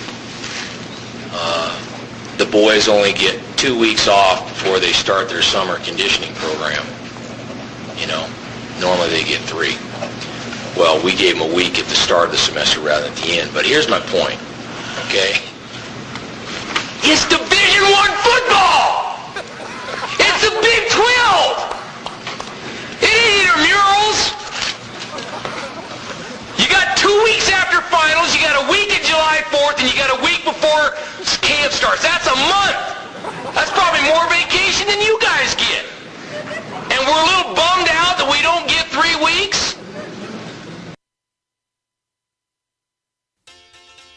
He's the voice of Virginia. No, you can't. You have one of the worst voices I've ever heard in my life. And the commander of common sense. Fire at will, Commander. Now back to the John Fredericks Show. As the holiday weekend begins, more than 24 gas stations in the Philadelphia area are lowering their prices. It follows President Trump's announcement of the Freedom Fuel Network. The 25 stations, including this one in Dresher, Montgomery County, are selling gas for $3.47 a gallon. That's 50 cents lower than the Pennsylvania average. What we're going to see, I think, is a domino effect, because what's going to happen is that people see that Freedom Fuel Network is leading the charge. They're going to have to match it. This is smart business. The NOCO station in Dresher, Montgomery County became the first Freedom Fuel Network station in the country, offering 50 cents less than the average price. The cost-cutting timed to mark America's 250th birthday. They've picked 25 gas stations here throughout the Philadelphia market. They've also picked some gas stations along the drive from here to get to the shore. The president announced the Freedom Fuel Network on social media and called on other gas stations to lower prices. So you've seen that crude oil come down rather dramatically. It's down in the 60s today. The price of the pump should also be coming down dramatically. So the Freedom Fuel gas stations are making that dramatic step. I love this, the Freedom Fuel gas stations. I love what President Trump has did. We've been hammering on this since my question at the Oval Office about the price gouging. oil is now down to $66 a barrel today, and prices have not dropped because of price gouging, because these oil companies and President Trump asking people to drop their prices across the country, starting with what he's calling Freedom Fuel. There's a brilliant move, especially as people are traveling during the holidays. These are the things you're never going to get from the communists, okay? This is what the president is trying to do to help average people, which is great. Joining me now from the Wellness Company, my good friend, Dr. Thorpe. Dr. Thorpe, great to have you with us, sir. Thanks for having me, John. Look, before we get into all the things we want to talk about, you're doing, how's your family? How's your wife and daughter? Maggie and my children are just fine, thank you. And it was so nice to hear you and Ann had such a wonderful weekend in D.C. for the 250th. Thank you, and because of you and Maggie's help, just so you know, I'm really the only Republican elected official in Washington D.C. So thank you for your help. So that is kind of fun. So thank you, Dr. Thorpe, for everything. And I tell you what, I'm a big believer, as you know, in the wellness kit, the emergency kit, which Ann and I have got 2 of them now at home, 1 on the bus that stays there, and 1 in my bag. So I got total 4, right? Plus Jack's got 1, Claire's got 1, and Joe has 1 when he's traveled. That's 7. Why do I have these? Because they work. Because it stops you from getting sick and sicker. It's like the biggest no-brainer in history for the cost. But what I was excited about, I've been saying this forever, and we utilize them probably to the extent that they should be. But the Wellness Company released a first-of-its-kind study regarding the utilization of the pre-prescribed medications in the emergency medical kits. Now, first, why was the study so critical? The study was critical because really it was a first ever of its kind in terms of medical kit use. This is a market disruptor. This is DTC, direct to consumer, given via physician telemedicine visit, a prophylactic, if you will, a home kit to use exactly as you did. So this was an academic study published in a peer-reviewed manuscript, first of its kind, real-world patient respondent data, over 500 patients, John. So let me tell you something. The healthcare systems and the pharmaceutical companies and the government are not happy with us disrupting the market. And we know that because we're getting attacked voraciously. What did this study show? Incredible. First of all, it showed that around 84% of patients perceived that they had a reduction in the necessity to go to the emergency room, the urgent care, the hospital, or the office. That is huge, John.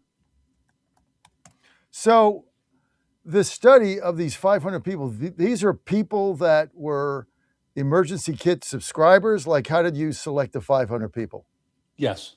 These are patients like yourself that answered the response. You might have been one of them. I don't know. But these were respondent data emails sent to every patient that purchased one. And over 500 patients responded. You know, when you say 500 patients that responded, these are real users. This was, because I remember getting the email asking me if I participated. I don't remember if I did because I get a lot of emails, but I remember it coming. There was no pressure. It was like, hey, we're doing a study. Would you like to respond? I kind of remember that. It came over my email file. But these are people that responded. And this was a great study because what you found is how important these have become to your everyday life. Like when these first came out, I just want to explain this to our audience. When these first came out, it was like, okay, if there is an emergency, I want to get my emergency kit so that I am prepared for an emergency. When you think of an emergency, you think, oh, you know, I got a major infection, or I've got some kind of virus going on. I'm throwing up like crazy. I got something bad going on. When you think of I got a spider bite, I got bit by a snake, whatever. I got some emergency. right? So it's like, wow, urgency. But then when you get them, you realize that is only the one benefit. The bigger benefit is the preventative capacity of arresting illness before it sets in. This is the greatest thing about these. This is why every family should have one, because there's no reason for you to sit there and be sick when you don't have to, doc. That is really the key to this. When you feel something coming on, you don't feel right, you look in the guidebook, it's right there. You take what's prescribed there, and you're going to feel better immediately, whether it's a virus, whether it's a cold, whether it's the flu, whatever it is, it's really going to make a difference. That's why be prepared for your next crisis, but also be prepared to stop the illness from getting worse, doc. Absolutely. And this is why this is such a critical, first of its kind study, because our healthcare systems and our physicians and our hospitals are failing us, John. Those of you who have been to an urgent care or an emergency room know that it's a bloody disaster, sometimes 12-hour waits, people dying and having significant complications waiting in the waiting room for the emergency room. So this is our goal at the Wellness Clinic. We want to help our patients. We want to prepare our patients. And this is exactly one of the modalities that we use to do this. It's in a it's in a peer-reviewed medical journal study. And this is it. This is a market disruptor. Now, for people that buy it, I just want to walk them through this. Like, you buy it, right? It's so easy. You go online, you buy it. Now you have to engage with a doctor. It's not going to be your own physician. It's going to be a wellness company physician. They have to ask you questions because these are prescription meds. So you just can't mail them, right? So you got to go through, got to answer the questions. And then based on your answers, the doctor's going to make a decision what medications are safe for you, right? Then you get it with the guidebook. But then what happens is you got, 12 medications in there. You use 6 of them, you don't use the other 6. So then people say, well, what happens now? Do you have to buy a new one? I got these other 6 I never touched. No, walk them through how they, like what Ann and I do, we just get what we need replenished. Just walk our audience through how they do that. Right. It's very easy to, there are, in the emergency medical kit, there are 8 potentially life-saving prescription medications. You run out of one, you send a message, and they're immediately replenished for a very nominal price. Some of them might be free refills. I don't know. But if there is a charge, it's very, very nominal. See, that's the thing. So you just monitor it. But the key is, and this is what I had to teach my wife, right? She'd start to feel sick and she'd wait like 3 days. And now she's totally sick. And it was like, open up the medical kit, look at the guidebook, and take what's in there when you're feeling it. Because this happened to me just a week ago, right? Just before the holiday. You can feel when the virus is coming on. And this is why I'm never out. So I felt it, you get up, you got the sore throat thing going, you're tired. Like I was wondering why I was so tired last week, like I was getting 8 hours of sleep and I was tired. Well, that means you're getting sick. You feel the sore throat coming on. It's coming. I opened up my medical emergency kit. I opened up the guidebook. Here are the symptoms. What do I do? Boom, Z-Pack. Boom, antibiotics. Boom, boom, boom.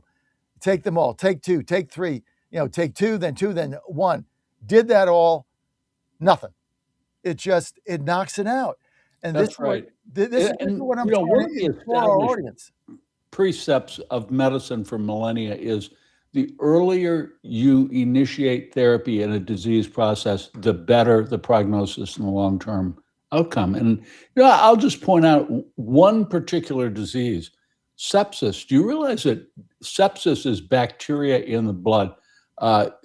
Caused by many different bacteria. Do you realize that the incidence of Americans dying from sepsis, bacteria in the blood, has dramatically risen? And sometimes this can come on very suddenly. I have 2 friends that almost died from it where it came on very quickly. Of course, they were both vaccinated. But if a antibiotic is initiated initially, this can prevent the severity of the disease and stabilize the patient before they can get care. You can't wait 3 days with a rapid onset of sepsis, or you're dead. That's why you got to act immediately and why this is so critical for you and your family. And it's not only yourselves and when you travel. This is why if you travel, you got to get two of them, I guess, to be honest, because you got to take one with you and you got to just stick it in your bag like I do. So when I open up my bag to put my, toiletries in and my shaving kit and, socks and shirts and stuff, that medical kit's there. Otherwise, you're just going to forget it. Or you take it with you on a trip and then your family doesn't have it. So that's not good either. So you really need to get two of them if you travel. If you don't, you're fine. But make this part of your daily evaluation of what is going on, along with some of the other stuff that the wellness company has. But if you make the medical emergency kit part of your decisions, what you're doing in your life for sickness on a daily basis when you feel sick, rather than just be reactive, right? You feel it, you take it, you read the book. It is going to knock all these things out. And like I tell people, why would you, for a few dollars, that's really what it is. Why would you suffer in bed for 3 days out of your life? Like, why would you do that? Like, what the trade-off is insane, for like $50. Like, why would you do that? Exactly. Why would you not invest in this and end up in an urgent care facility or an emergency room with a catastrophic 6-hour or 12-hour wait? Your day is destroyed. You've probably caught, 35 other exposures from illnesses from other patients who are sick. Our healthcare system is a disaster, and the wellness company is working as a parallel healthcare system to treat our patients. And this is warranted. This is important for the American population. And we will continue to do this and take our therapies directly to patients, bypassing this corrupted system. It is a corrupt system. And I'll tell you the other thing, which is critical to this. It's optional, but when you sign up for the wellness company emergency kit, sign up for the telemedicine, which is I don't even know what it is, like $9 a month or something. It's like very inexpensive. You sign up for that because sometimes you'll have something and the medication is not in the medical emergency kit because it's different. But you sign up for the telemedicine. Now, if you broke your arm or something, obviously you have to go to the hospital. But if it's something else and you can't find it in your guidebook, you just go. You set an appointment on telemedicine. Takes about a couple hours with your physician assigned to you. You go through that, and if you need something that's not in there, they'll prescribe it to your pharmacy, CVS, Walgreens, your pharmacy of your choice. And we've done that several times. So it's the greatest invention, the greatest system out there. And it's not self-medicating because you're dealing with doctors. I still go to my doctor. I have a primary care physician. I go, 2 times for the annual checkup, the blood test. You can't do that online. You got to get all that done in the colonoscopy thing, which we all guys hate. You got to be able to do that. So we do all that. But the reason I never get sick is because I have my medical emergency kit. The people that I know, like Saxman, that have traveled with Michelle and forgot it, he said he spent one time $500 and she was sick 3 days. Right? Just put it in your bag and you're good to go. That's why the study you guys did is so critical, Dr. Thorpe. It's very important. It's landmark. It's first of its kind. And we will continue publishing our results in peer-reviewed medical journal articles for the American people to help them. This is what the American people need. Our healthcare system is corrupt. Isn't it amazing how far the wellness company has come since COVID? when it was basically developed out of need and frustration, that basically now, 6 years later, look at how far this company has evolved to. Isn't that kind of an amazing story in and of itself? It is. I'm so honored to be with a wellness company, and I look forward to continue to serve the American people with the products that we have available. Who has been the real genius behind this whole thing? Is that McCullough? Well, I think that's a great question. I think that, you know, Foster Colson, the founder, had a very close relationship with Zev Zelenko. The CEO, Peter Gillily, and Peter McCullough, they're all geniuses. They know what was needed. They started this company, you know, now 4 years ago and it's the trajectory of the company. This is what the American people needed. The foresight of Dr. Peter McCullough and Foster Colson, the founder, and Peter Gillily, the CEO, and my other colleagues on the board. It's been phenomenal, and it's been such an honor and a privilege to work with people of this caliber. And, you know, the medical community writ large frowns on the wellness company. Why is that? Yeah, well, they hate it, and we're being aggressively attacked. Why? Because we're doing the right thing. We're exposing their corruption. We're exposing, you know, you call up your doctor, go to an emergency room, go to an urgent care, or turn on your television and watch the series, The Pit, which is the emergency room in Pittsburgh. You'll see what a freaking disaster our healthcare system. And this is not in one city. I have physicians in my family and friends all over the country. It's the same thing.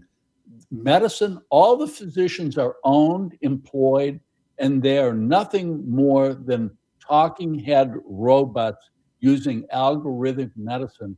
And you know what? 90% of them just take the COVID vaccine. You know, I have more respect for used car salesmen than I do my physician colleagues. And that's true because they just continue to follow the algorithm, do what they're told to do to collect their paycheck. 90% or more, they're not taking the COVID vaccine shots, but they're pushing it on their patients because that's what they're told to do. They know the truth. They know the truth, but they remain silent and implicit with continuing to push those vaccines like the hospitals, like the medical organizations, like the pharmaceutical companies. This is a corporate, kleptocratic, mafiosa type relationship between the medical journals, the pharmaceutical companies, the hospitals, and the independent medical organizations. Is it about money? Is it all about money? It's all about money and power and control. Money, power, and control. Well, you guys certainly are the disruptors. There's no doubt about it. And that's why I'm such a believer. And, you know, it's great when you got a lot of different people that promote your products. But I am the one that utilizes it on a daily basis. Right? There's not a lot of people get paid to say, promote this and promote that. I mean, I've got medical kits all over my family. I've got the travel kit. Here I've got the travel emergency kit, the green one, just in case. So I got this also. So, and I take so many of your different products, and I'm healthier than ever. I'm 68 years old. I feel great. I get up every day, do 75 push-ups, 3 sets of 25 at 4 in the morning. You find another 68-year-old that does that. Now, look, I'm overweight. I get it, right? Nothing's perfect. I could stand to lose a few. No doubt about it. And I do take the GLP orally. I'm not going to take the needle. So that helps a little bit, but every little bit helps. But you guys have been phenomenal with me. And I don't know how many times I've utilized your stuff and utilized your products. And I'm the perfect picture of health. I should be on a sandwich board in New York City. Everybody would buy it. You look terrific, John. Keep up the good work and enjoy the ball game. Thank you. I'm going to the Astros game. Screw the Nationals. Doc, thanks for being with us. Now, you want to get your medical emergency kit. Here's how to do it. Go to twc.health/Godzilla, twc.health/Godzilla, promo code Godzilla, 10% off out of the goodness of our heart. twc.health/Godzilla, promo code Godzilla, 10% off for you and your family. Stay healthy. Doc, thanks for being with us. Thanks, Thank you. Stephen K. Bannon by phone next. 92.7 FM Chester, W299DB 107.7 Barnaire, 100.5 FM Goochland, and WJFB Portsmouth, AM 1650. Town Hall. I'm Rich Thomason. Iran, Ukraine, and more. It's a packed agenda for this week's NATO summit in Turkey. President Trump departs Washington for Ankara later today. Since Mark Rutte took over as NATO Secretary General nearly 2 years ago, he has spent much of his time trying to keep the U.S. committed to the world's biggest military alliance. Trump has long accused NATO allies for spending too little on defense. They have taken substantial steps to address those concerns, only to face fresh criticism after declining to join the war against Iran. This year's summit is being hosted by Turkish President Recep Tayyip Erdogan. His close relationship with Trump may help keep the American president at the table, but it's unlikely to mend the rifts. I'm Rika Ann Garcia. Nearly 40 huge wildfires still going strong across the West, most of them scattered around Colorado, Utah, and New Mexico.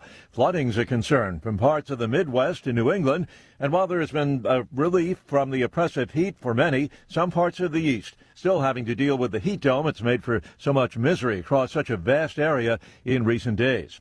What's this fascination with socialism and its sibling communism among so many younger Americans? Former Trump economic advisor Steve Moore says the record is very clear. It doesn't work.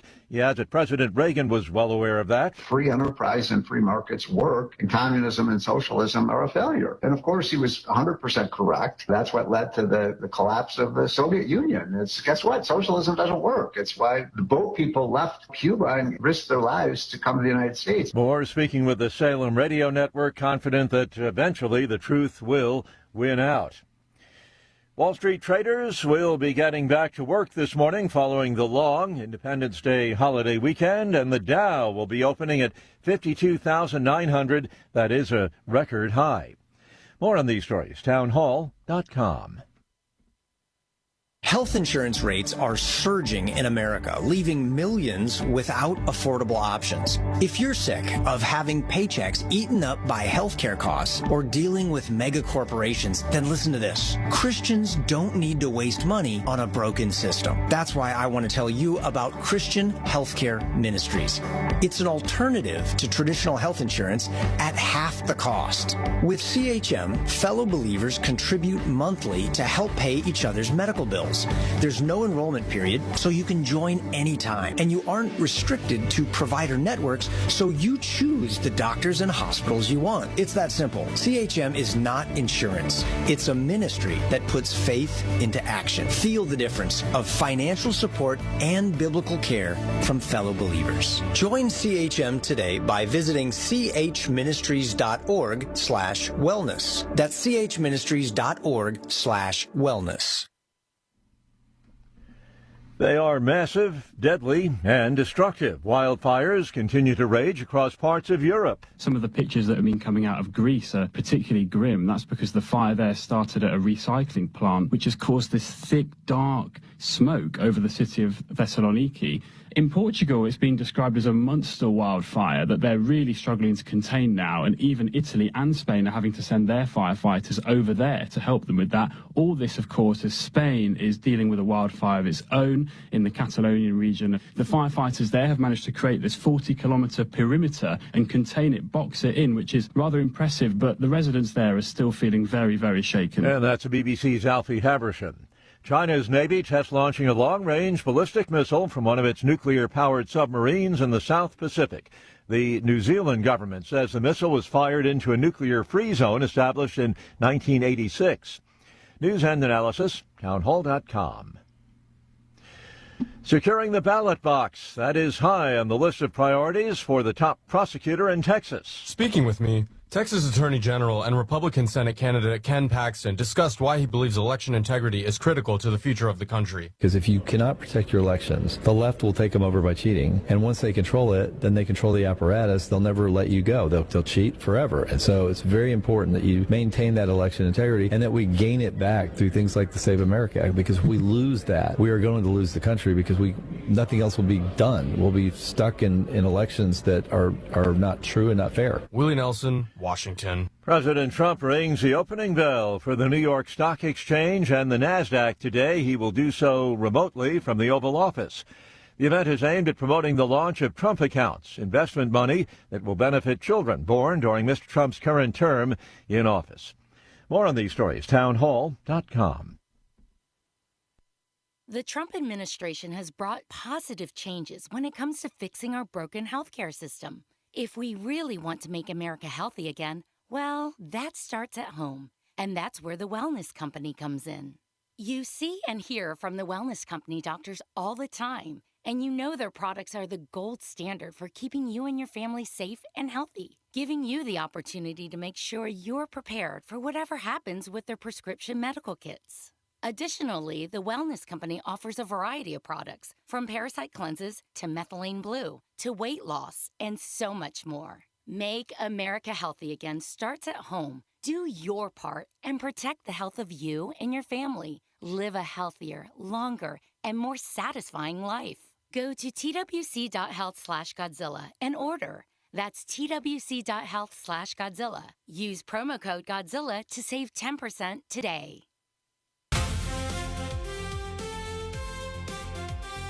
Live from the studios of the John Fredericks Media Network, it's the John Fredericks Show. Grab yourself a cup of 1775 coffee, sit back, and get ready for the best 4 hours of talk in the universe. To be part of the show, just call our toll-free number, 888-480-5646. And now, here's the Godzilla of Truth, the Oracle of the Deplorables, the man who trucks the truth from coast to coast, John Fredericks. Great to have you with us. I am your Godzilla of the Truth in America, your Oracle of the Deplorables, coming live from the nation's capital, the cleanest, safest, most beautiful city in America. We saw that on July 4th. Joining us now, special edition by phone, Stephen K. Bannon. Steve, thanks for joining us today. John Fredericks, thank you. And the president has done a great job of cleaning up the Capitol. But as you know better than anybody, they're going to put probably, I think, the most radical mayor in the country is about to be elected this November by the residents of Washington, D.C., the imperial capital. And it will be far worse than Mondani in New York City.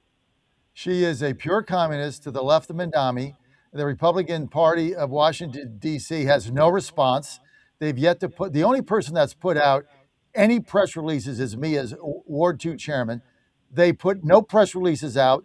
They don't have a candidate on the ballot. She's basically unopposed, and she's going to be the next communist mayor of D.C., and she's running on a platform of free D.C., free them from what? So we can go back to tents, needles, crime. Everything is down.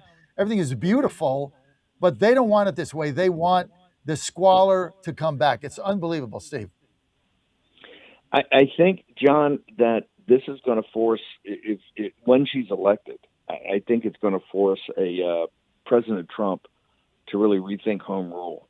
Yeah. I mean, one of the central problems we have in this country, this is the interview I gave Politico the other day, you and I had a chance to talk about, and then you wrote this brilliant piece. The major cities in our country, and people got to face up to the reality, the major cities in our country right now are run by Marxist jihadists. We don't control New York City. We don't control Chicago. We don't control Minneapolis. We don't control Seattle, Portland, San Francisco, Los Angeles. I could go on and on. Denver. You can't have a country where you've had basically the nullification of federal law by a group. These are not liberals, not even progressives. These are Marxist jihadists. You saw where Mamdani's wife didn't stick around for the 4th of July in the greatest city in the world, New York City, and see this amazing naval review and tall ships and air combat power that just blew people away for 7 or 8 hours before they even got to the fireworks. She had to go to a jihadist training camp / meditation, jihadist meditation center in Spain for the weekend. These cities have been taken over, and D.C. is going to be what people are saying. D.C. is going to be far and away the worst. She is the most radical and running unopposed, and not just running unopposed outside of yourself. Really, no pushback at all by the Republican establishment that just thinks we can look the other way. You can't look the other way on things. I'm calling right now for President Trump, and I know you've been an advocate of this, to rethink home rule and actually just say, okay, guys, if this is what you're going to do, you're not going to put communists in charge of Washington, D.C. We have to hold home rule in abeyance. That's the next step, and he's got to do it, I think, after she wins in November. Can't do it now because she's not there. Bowser is. But soon as she wins, before, forget the midterms, right? You're still going to have a majority in the middle of November. So he's got to do it then. Otherwise, this city is going to go down the tubes, and she's going to resist every single thing he does and bring this back, and the filth and squalor and crime and the whole bit. This is what these people want. But your article in Politico, which I called you up about, which was one of those things, you got to read this piece by Steve, outlined for our audience what you said, which we've been saying for some time. This is now about ballots in boxes, and the communists are winning. Well, I think people want to put their head in the sand for a long time about how radicalized the Democratic Party is. I mean, you see this every day. It's radicalized on Capitol Hill, particularly in the House. Jamie Raskin, and this is why our warnings about these midterm elections, I still don't think are quite, getting into the consciousness of the leadership of the Republican Party, that the radical nature of Raskin in these, and this is kind of pre-Civil War type animosity by these radicalized Democrats in the House, and they will literally make the White House Fort Apache if they are to win in November, and that's why we've got to put every effort in there. But if you look right below the surface of that, and you look at these cities are run by Marxist jihadists. It's run by a red-green alliance of the most radical Marxist communists and open borders jihadists. And they're in your face. This is not something they're not hiding. This is that the Republican establishment has refused consistently to confront what this problem is, and this problem has to be confronted. It has to be confronted now. Remember, in D.C., Bowser, this woman, the woman that's just won the nomination, essentially part of her campaign is Bowser works too closely with President Trump. Right? And Bowser, I think, is pretty radical. You're seeing a whole different level of radicalization. And Mandami is and that's spreading to Texas. Remember, I took the show down to Texas to fight this, starting at the Red-Green Alliance, starting in January of this year with Prop 10, the ban Sharia law in Texas, the proposition to ban Sharia law, and to make sure that we identified CARE and the Muslim Brotherhood as terrorist organizations. Mandami won in a special election in Senate District 9, a state Senate seat in Texas, in the most red and most pro-Trump district. President Trump won by 17 points in 2024. We lost it by 14. Now, there were some other issues involved, too. But Mandami and the Working Family Party and the DSA, the Democratic Socialists, have a massive ground game operation in Texas, particularly in places like Houston.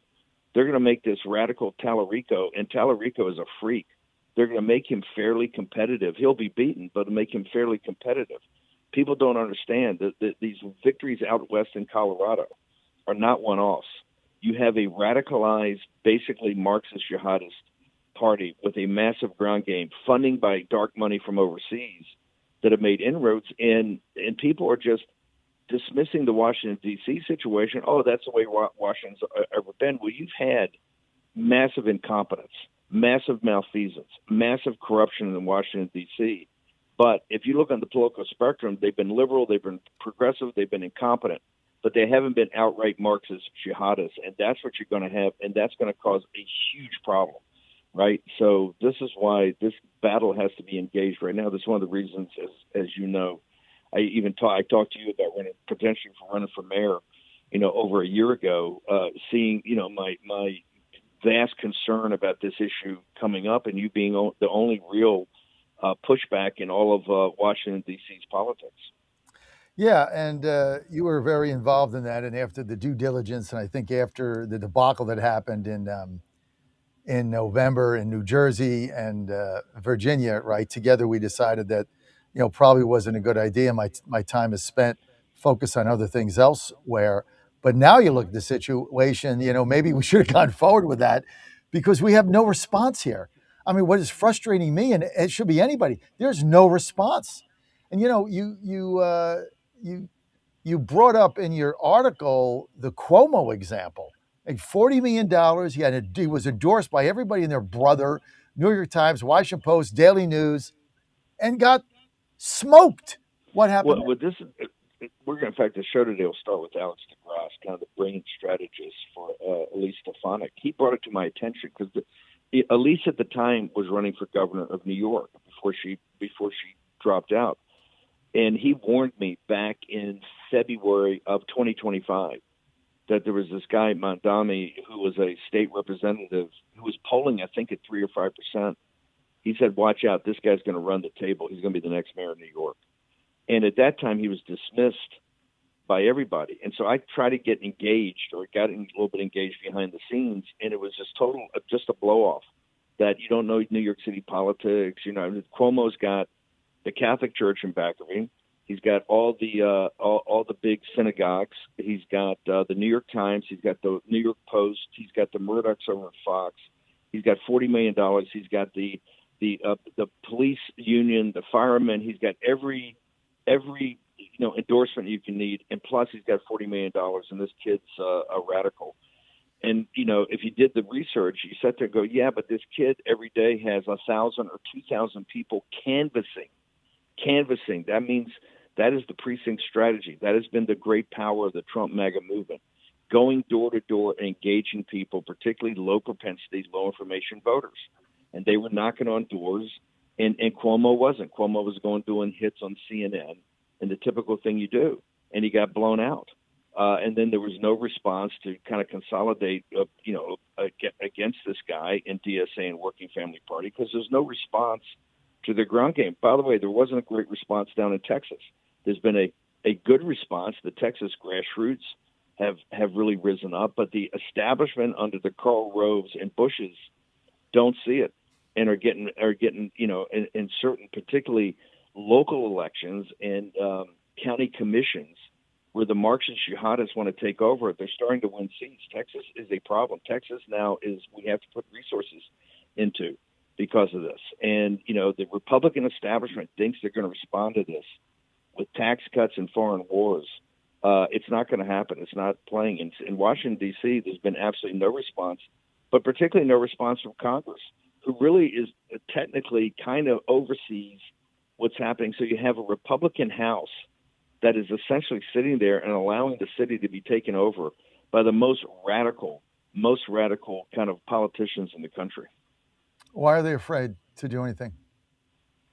I think they're afraid. Number one, when you really face it, President Trump's done it brilliantly the last couple of days. His Mount Rushmore speech, and then what he said on Saturday night, kind of late at night, it was a little truncated. I think he would have developed the theme much more in the 90-minute speech he had planned. But he said, look, this is the greatest threat the country's ever had. You have communists inside the wire. John, you remember I went to that national conservative meeting, I think it was last Labor Day or late August, and gave a speech and said, hey, the problems we've got here in the United States are not driven by what's happening in Tehran. It's what's happening in New York City. Right now we have active Marxist jihadists basically taking charge of these cities. This is why you can't do any mass deportations. They're nullifying. They're like John C. Calhoun.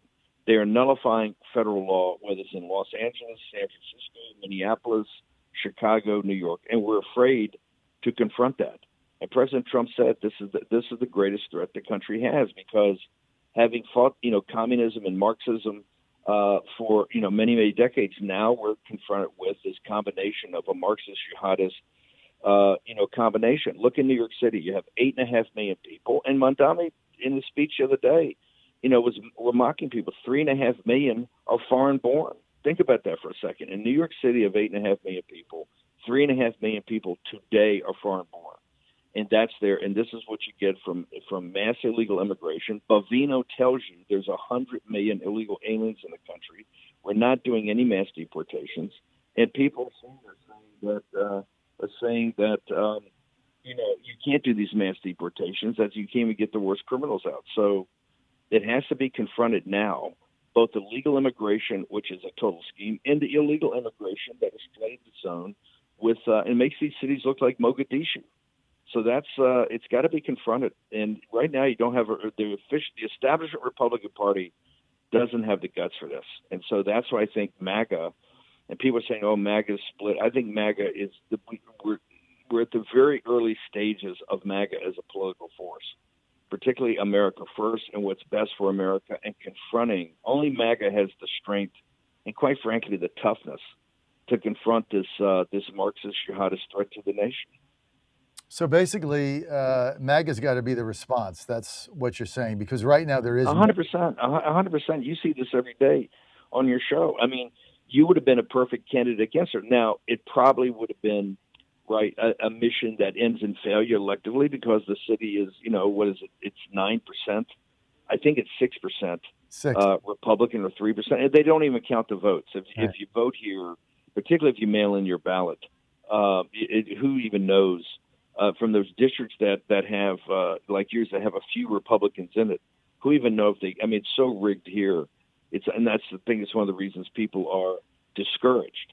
But no, it has to be a hardcore MAGA principles of American sovereignty, border security, mass deportations, get back, and more populist economic policies. Right? You're not gonna confront.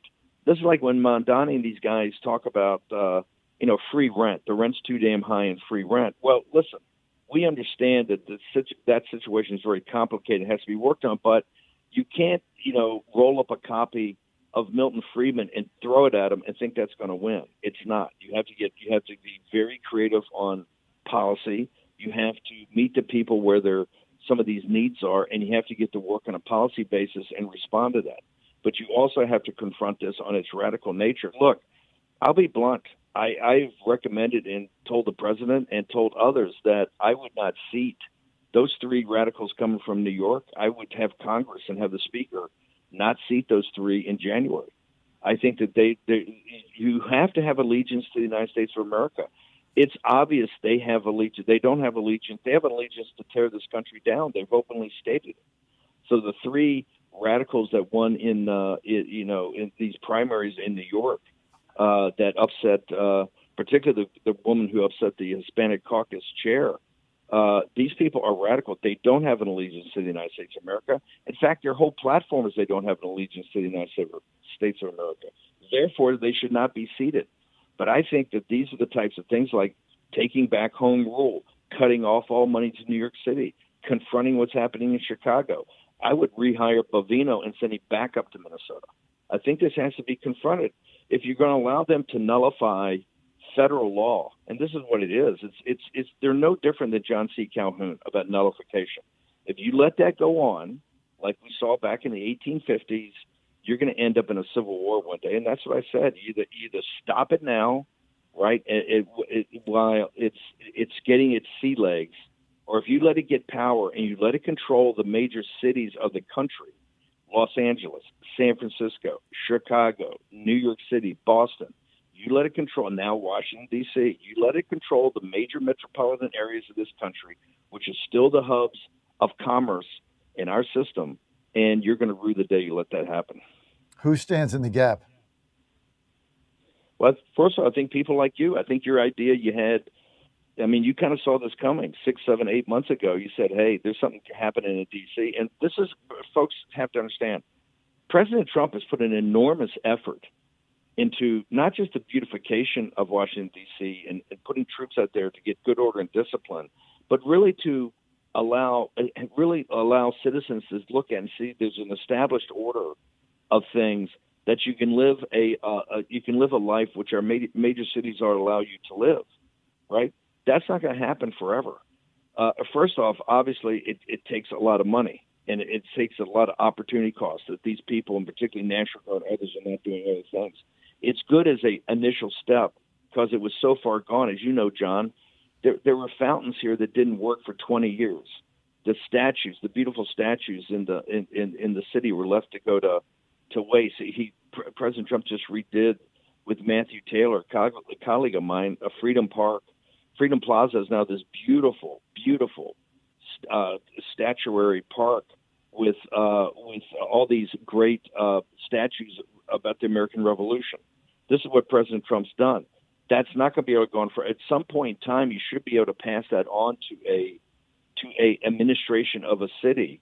But that by law we've kind of given them home rule to be able to do it. Now, not only are they not competent enough to do that, as Bowser's administration shows you, it's going to get worse. Now you're going to direct confrontation from Marxist jihadists that want to turn the schools to basically madrasas for the training of a new generation of people that hate America and hate American citizens. This is what Mondami's wife shows you everything. On the 250th anniversary of the country, being the wife of the mayor, theoretically the first lady of New York City, and how central New York City is to the celebration of our freedom, and how central it was to the American Revolution. She gets on a plane to go to some sort of meditation or wellness or healing center for Islam in a foreign country. It just shows you the complete disdain and hate they have for even the idea of America, right? Much less the practical nature of our country, right? The lived experience day to day of our citizens. So no, it has to be confronted. You're seeing it up close and personal. I mean, you're actually involved in the mechanics of trying to govern Washington, D.C. You see it every day of what a fiasco it is, and it's about to get 10 times worse. It's unbelievable. Do you think we made a mistake in not running for mayor, looking back on it? Hindsight's always 20/20, but it might have been positive. The only thing is it would take you away from your vast radio empire that you're building and getting the word out on MAGA, which we need more than ever, particularly in you've strategically, your audience should know that you've strategically picked these stations in a battleground state like Pennsylvania. Like if we don't win those seats, Jamie Raskin's going to be in charge. And people have got to understand that Raskin, these people, they've hired 3 law firms. They have a whole program of attacks they're going to do on the Trump administration. They're going to try to turn the White House into Fort Apache. I mean, they're very open about this. This is how they're raising money. So where you have these radio stations is absolutely central. Is absolutely essential to us holding the House, by a seat or two. It's to try to thwart a 20 or 30 sweep by the Democrats. So I think that's actually, if you weigh and measure everything, probably more important. But it doesn't mean that you still can't be avoided. Look, there's no Republican voice at all in the district. And people in the Republican Party, I think, feel that that's appropriate and that's okay. It's a liberal city. The demographics outweigh what the Republicans can bring. There's been no development of any kind of political structure or process in the city, and that was fine. Well, that was fine until it's obvious that the Marxist jihadists have a strategy, and that is to use foreign-born, oftentimes illegal alien voters to overwhelm at the ballot box and to take over all the major metropolitan areas. It's not sustainable. If people don't think we're heading to a civil war, you're absolutely incorrect. You cannot have a country that the major metropolitan areas of the country that are among the leading places for finance and commerce in the world can be controlled by a group of radicals. Look what happened in Los Angeles, right? They will do whatever they have to do with mail-in ballots and whatever to make sure they stay in power and steal these elections. And this is why I think President Trump has rightly made such a big deal about the Save America Act, that it has to be done. This is why, as you know on the show now, we're talking about a national security emergency being filed after these revelations come out from Bill Pulte at DNI and our colleague John Solomon, who's now working 2 jobs. He's driving a task force at the White House on declassification of material that is germane to the stealing of the 2020 election. that this is where we find ourselves right now. But it should be general quarters and everybody to the ramparts, or for as much as people say, hey, President Trump's not doing this, he's supposed to do this, etc. The central beating heart of the issue is that President Trump saved the nation. We wouldn't have a country if he didn't win in 2016. We wouldn't have a country if he did not take those 4 years in the wilderness and put together a plan of how to strike back hard. And we wouldn't have we wouldn't have a country, because you can see what the alternative is if he had not come and won in a sweeping mandate. So regardless of some people on the margin say, hey, he didn't do this, he didn't do that, his presence has saved this republic. And trust me, after Trump, the deluge. So we better take maximum advantage of it while we've got it. And that's why I think in D.C., although you didn't run for mayor, I think there's a lot of opportunities to use it.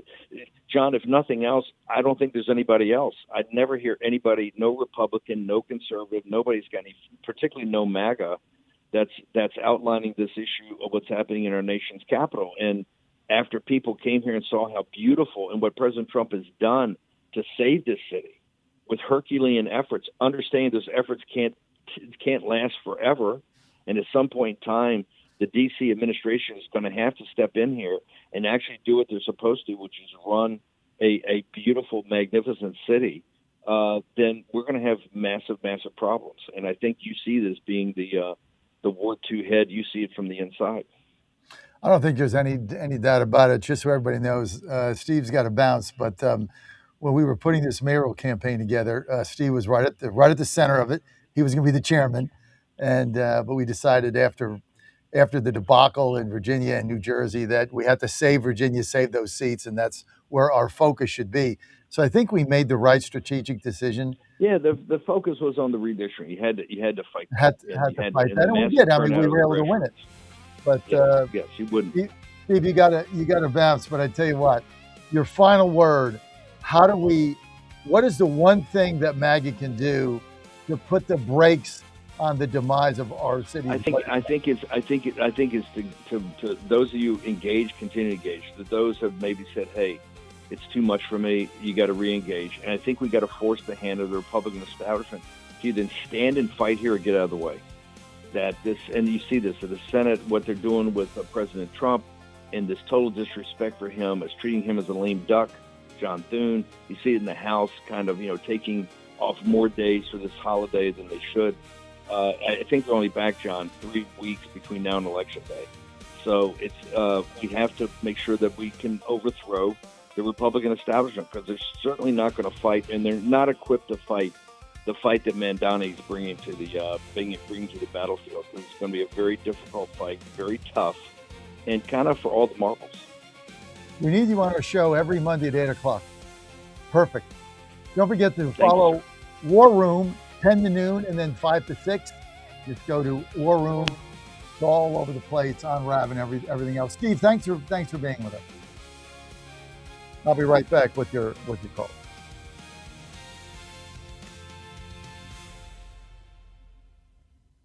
Science-backed nootropics to help you sharpen focus, concentrate longer, enhance recall, improve mental speed, learn rapidly, and be more alert.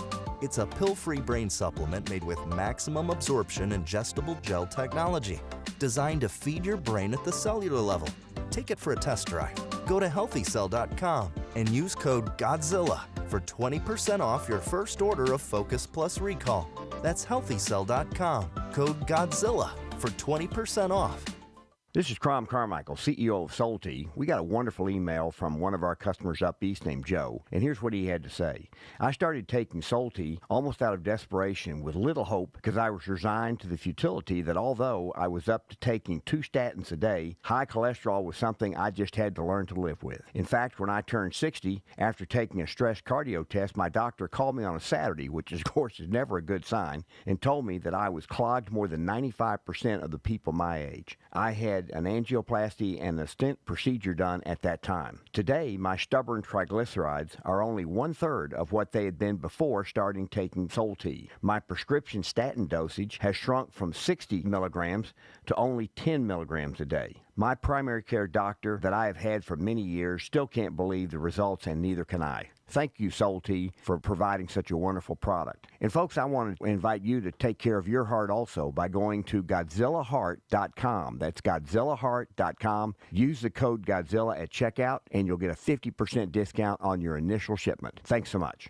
Hey folks, Al Green here for SatPhone. When you're on the go, you want to know you're connected. If it's a family vacation or an off-the-grid escape to a remote destination, having reliable communication helps you feel safe and secure. You can't afford to find yourself in a dead zone. That's why you need SatPhone. SatPhones are reliable, durable, and give you global coverage. If you can get outside, you can get in touch. It's that simple. Make calls from your SatPhone to any regular cell phone in the United States. The phones are $1,500 value, but you can get yours free. Just sign up for a 15-month plan, $94.95 a month. Get 150 minutes monthly that roll to the next month. Go 3 months without using them, that's fine. Yes, 3 months, 450 minutes, all yours. Visit SAT123.com or call 855-980-5830. SAT123.com, 855-980-5830. Get surety and security with your SatPhone. Call now.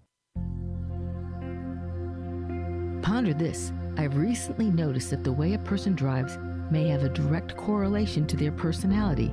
I'm pretty confident that most of you have witnessed this as well. We see courteous drivers. These are people who allow others to change lanes when safety permits. Courteous drivers usually use their turn signals to gesture to others their intentions. They stop at red lights and pay attention when waiting for a red light to go green.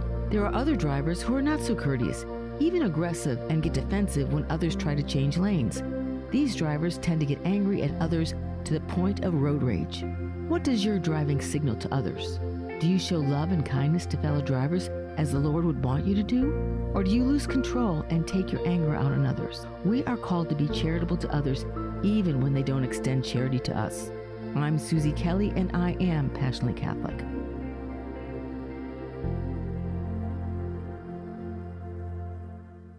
For the first time ever, we're bringing you My Pillow mattresses and mattress toppers for as low as $99.98.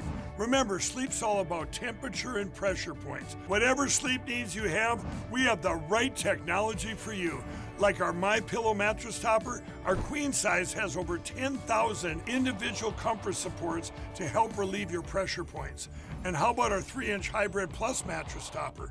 It's infused with copper and silver to help your body get the restorative sleep it needs. And our My Pillow and Case Coil mattresses, I personally helped develop these mattresses to make sure they have everything needed to give us great sleep. Plus, they're made right here in the USA, and they ship right to your front door, absolutely free. Go to MyPillow.com or call 800-854-0504 and use promo code Godzilla to get MyPillow mattresses and toppers for as low as $99.98 and free shipping.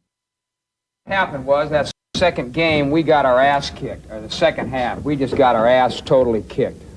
We couldn't do diddly poo offensively. We couldn't make a first down. We couldn't run the ball. We didn't try to run the ball. We couldn't complete a pass. We sucked. The second half, we sucked. We couldn't stop the run. Every time they got the ball, they went down and got points. We got our ass totally kicked in the second half. That's what it boiled down to. It was a horse performance in the second half. Horse. I'm totally embarrassed and totally ashamed.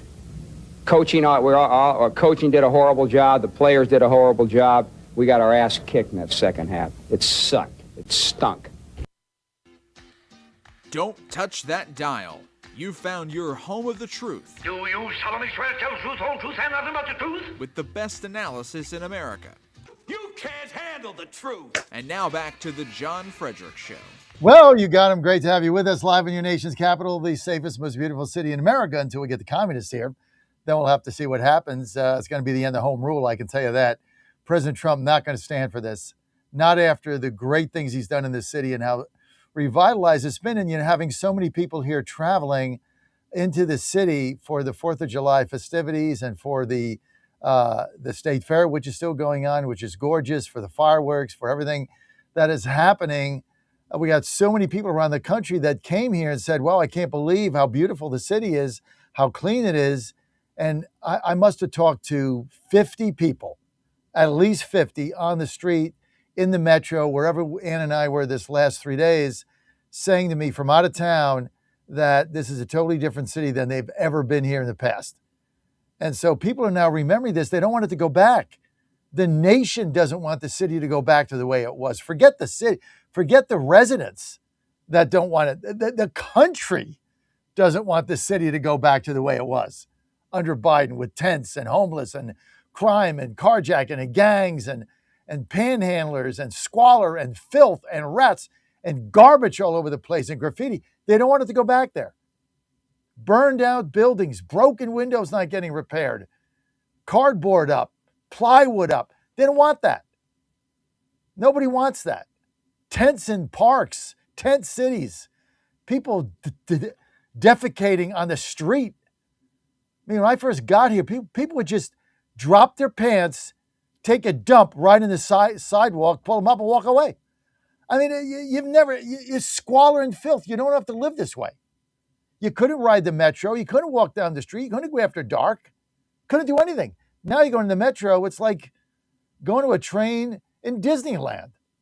Perfect, clean, safe, beautiful, not a scrap of paper, not a scrap of dirt, no vagrants, nobody jumping the turnstiles.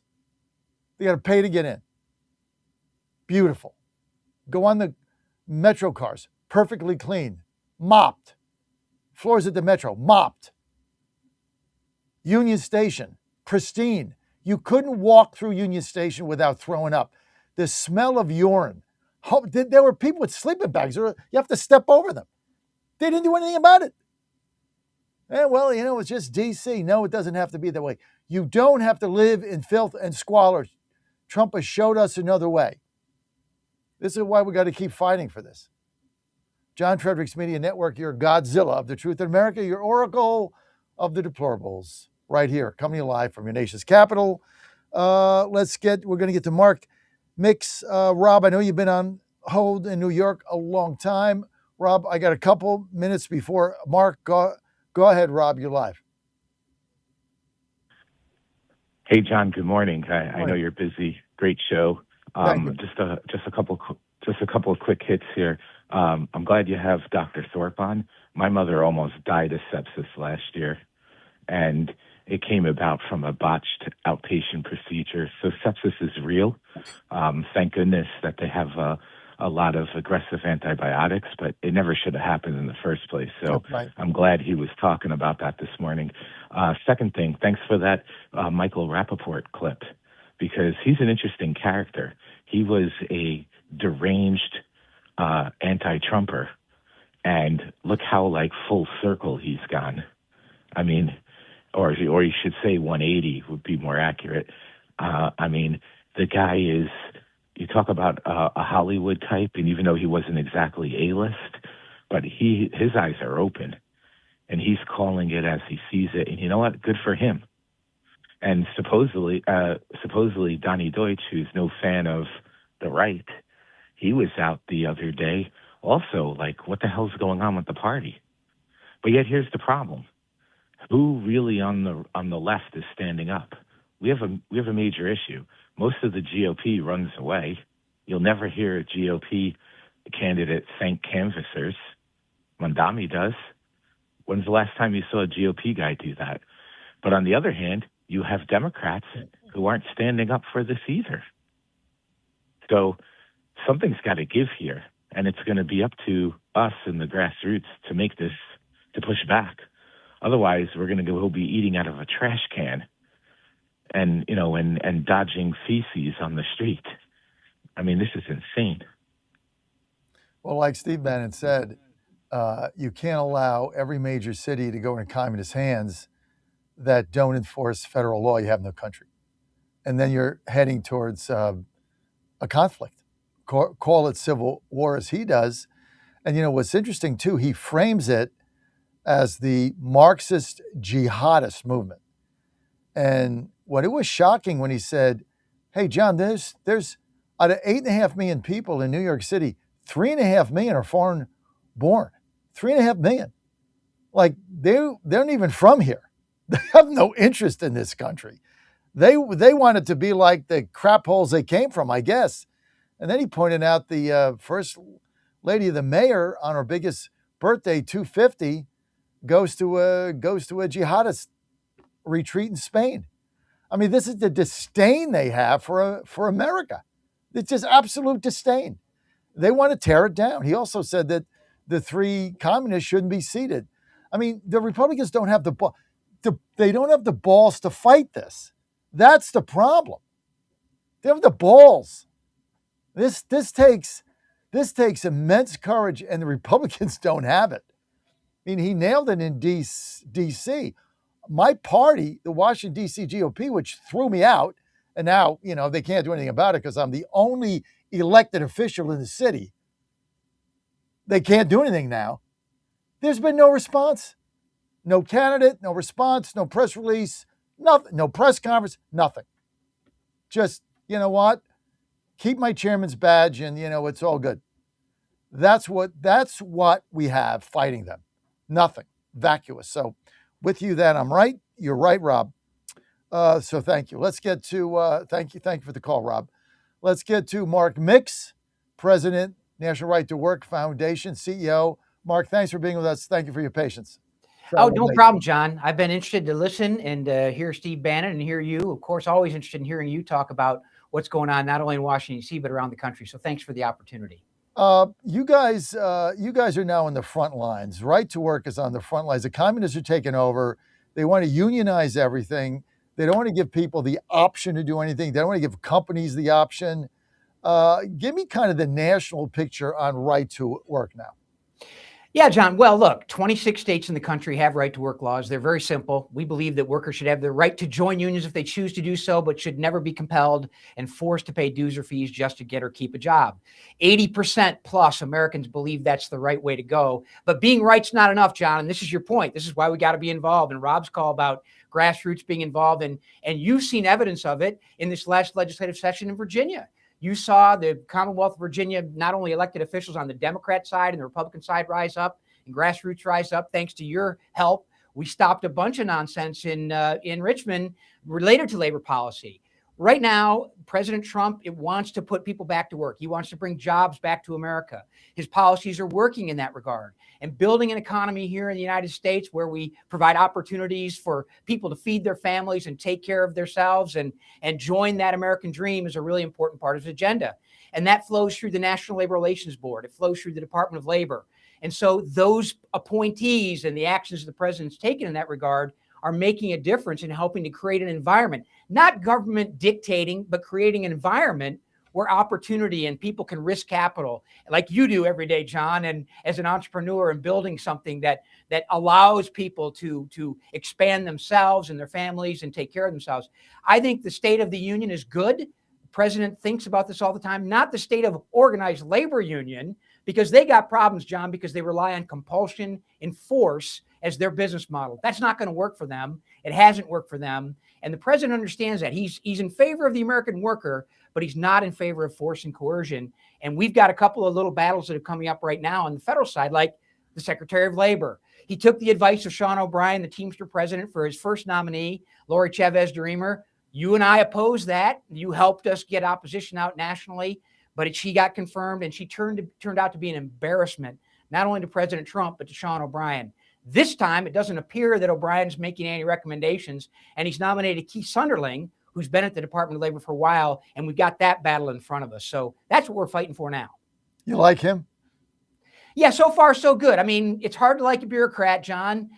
We should hold all of them, just a little bit on the edge because it is the federal government. But the good news is he is going to oversee a department that's budget has been reduced by $10 billion since 2025 under the president's budget recommendation for the Department of Labor.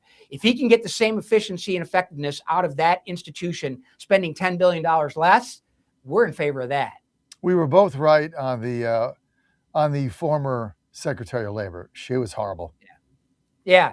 Yeah, and it's really unfortunate the president took that advice. And I'm not sure it came directly from him, but we do know that O'Brien went to Mar-a-Lago with Chavez DeRemer, who was one of 3 Republicans to vote for the repeal of all right-to-work laws across the country, and just said, yeah, maybe we'll throw a bone to these folks. Well, the unions aren't throwing bones to President Trump. They're not. They're opposing him. And I suspect, John, if the political winds do change and they take control of the House or the Senate or the White House in 2028, that all this quote unquote goodwill that we're seeing will dissipate and disappear as they try to go government one more time. It's all gone. I mean, you're 100% correct. There is whenever you collaborate with them, whenever you do bipartisanship, right? As soon as they gain maximum power, that all goes out the window. They could care less. That's why keeping the filibuster so stupid, because if they get power, that thing will be gone in 15 minutes. They just don't care. Mark, what are some of your top priorities in Virginia and across the country right now?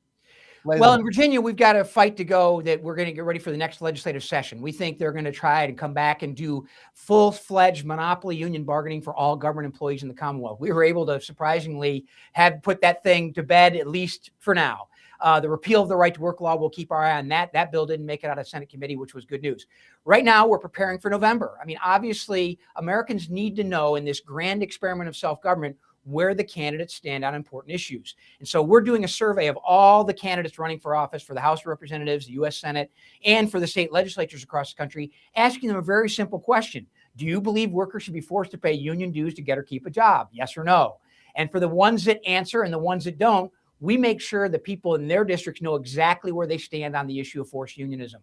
That's a big program. It's a major program. It's underway now. We started back in January as the filing dates came and the primaries came. We don't advocate for the election defeat of any candidate. We don't endorse or support any candidate for office, but we will let their constituents know where they stand on forced unionism. So that's the focus of our efforts right now. We've got some state legislative programs in Montana and New Hampshire where we're looking to expand the number of states with right to work laws to from 26 to 28. We'll work on that. And then we've got some states where we've got some trouble, like Arizona and Nevada, where Democrats are talking about trying to repeal the right to work law. And of course, we got Virginia in 27, which we'll be back in touch with you about that, John, as we prepare for January in the Commonwealth. It's coming. And this is the thing. It's like a cockroach. You step on it and then you lift your foot up and it crawls away. I mean, you never kill them, right? They just keep coming back. And then you got to get a bigger and bigger antidote. But you guys have done a super job in protecting right to work all over the country, especially in Virginia, because you really look at Virginia when they took over in this landslide. I mean, right to work looked like a lost cause. It looked like we had no shot at stopping that. Also, the monopoly collective bargaining. I mean, I don't think anybody gave us a chance to stop that.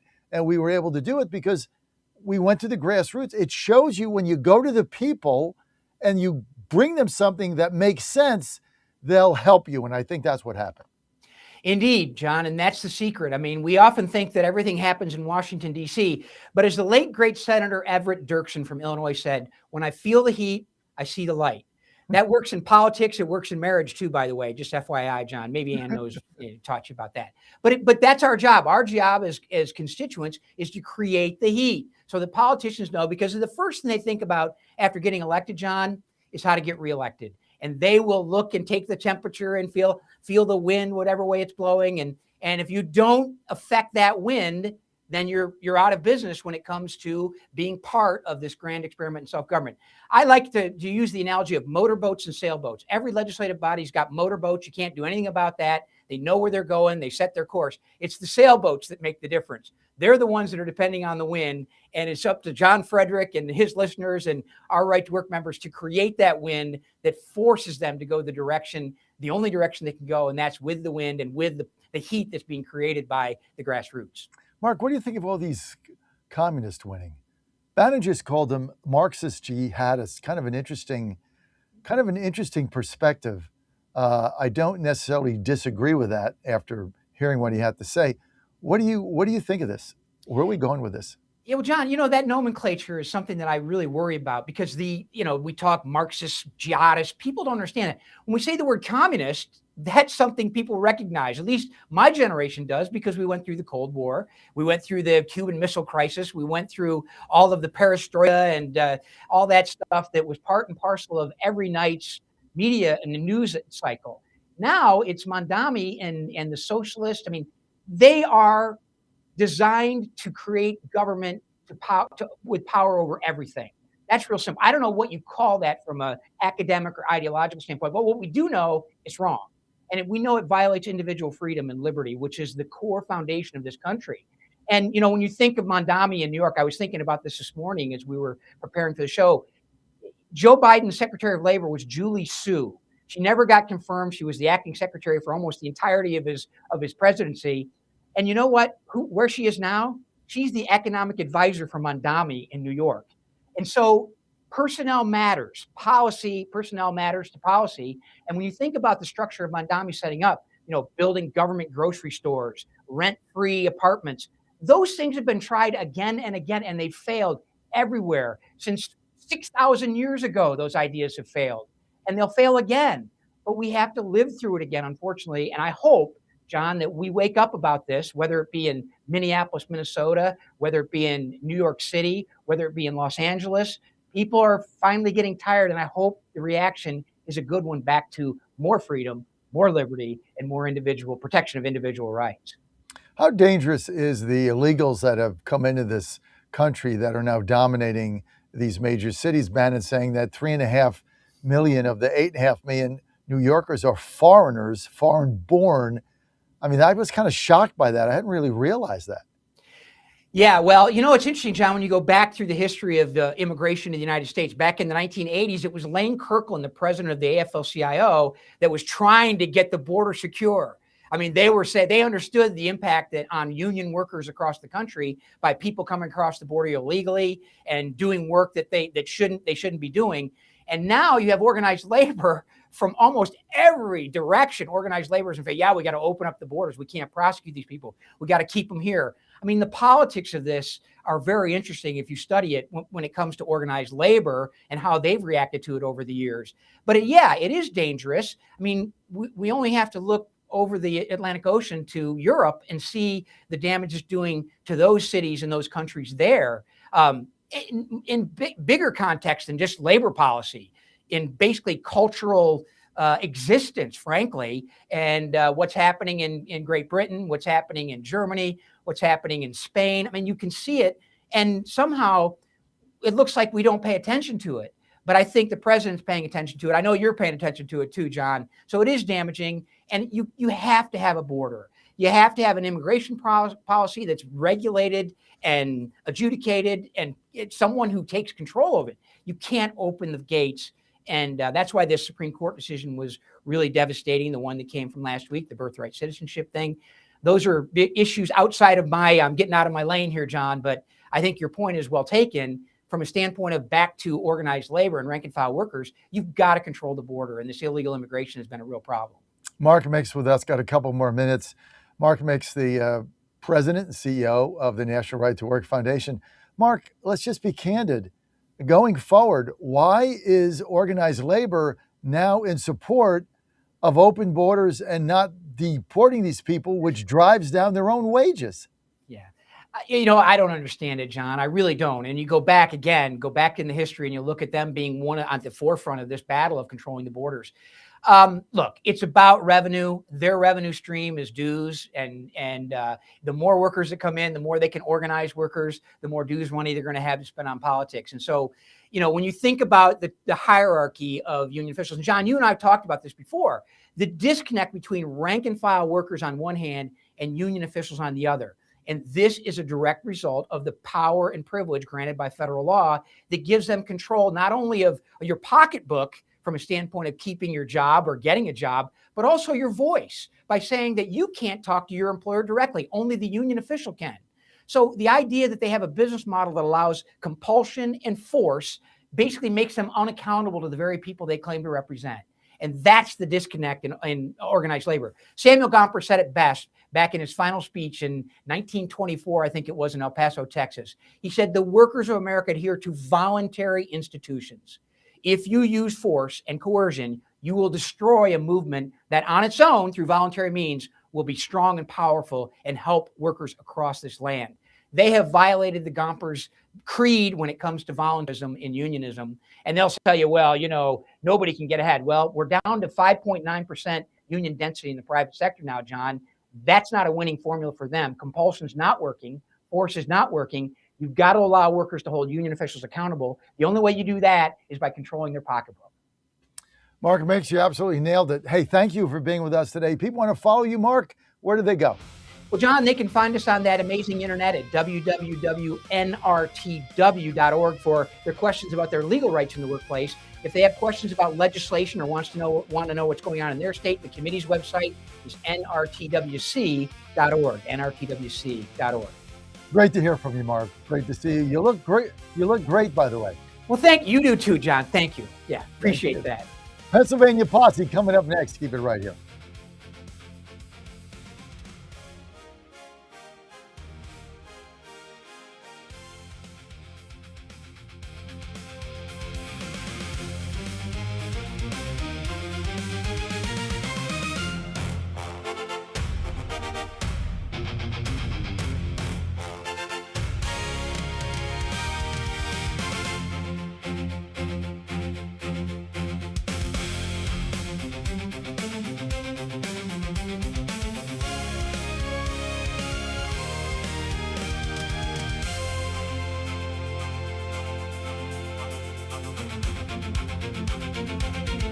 WJFN, Goochland, Bonaire, Chester, 100.5, 107.7, 92.7 FM, AM 820, and WJFB, Portsmouth, AM 1650. Breaking news this hour from Town Hall. I'm Rich Thomason.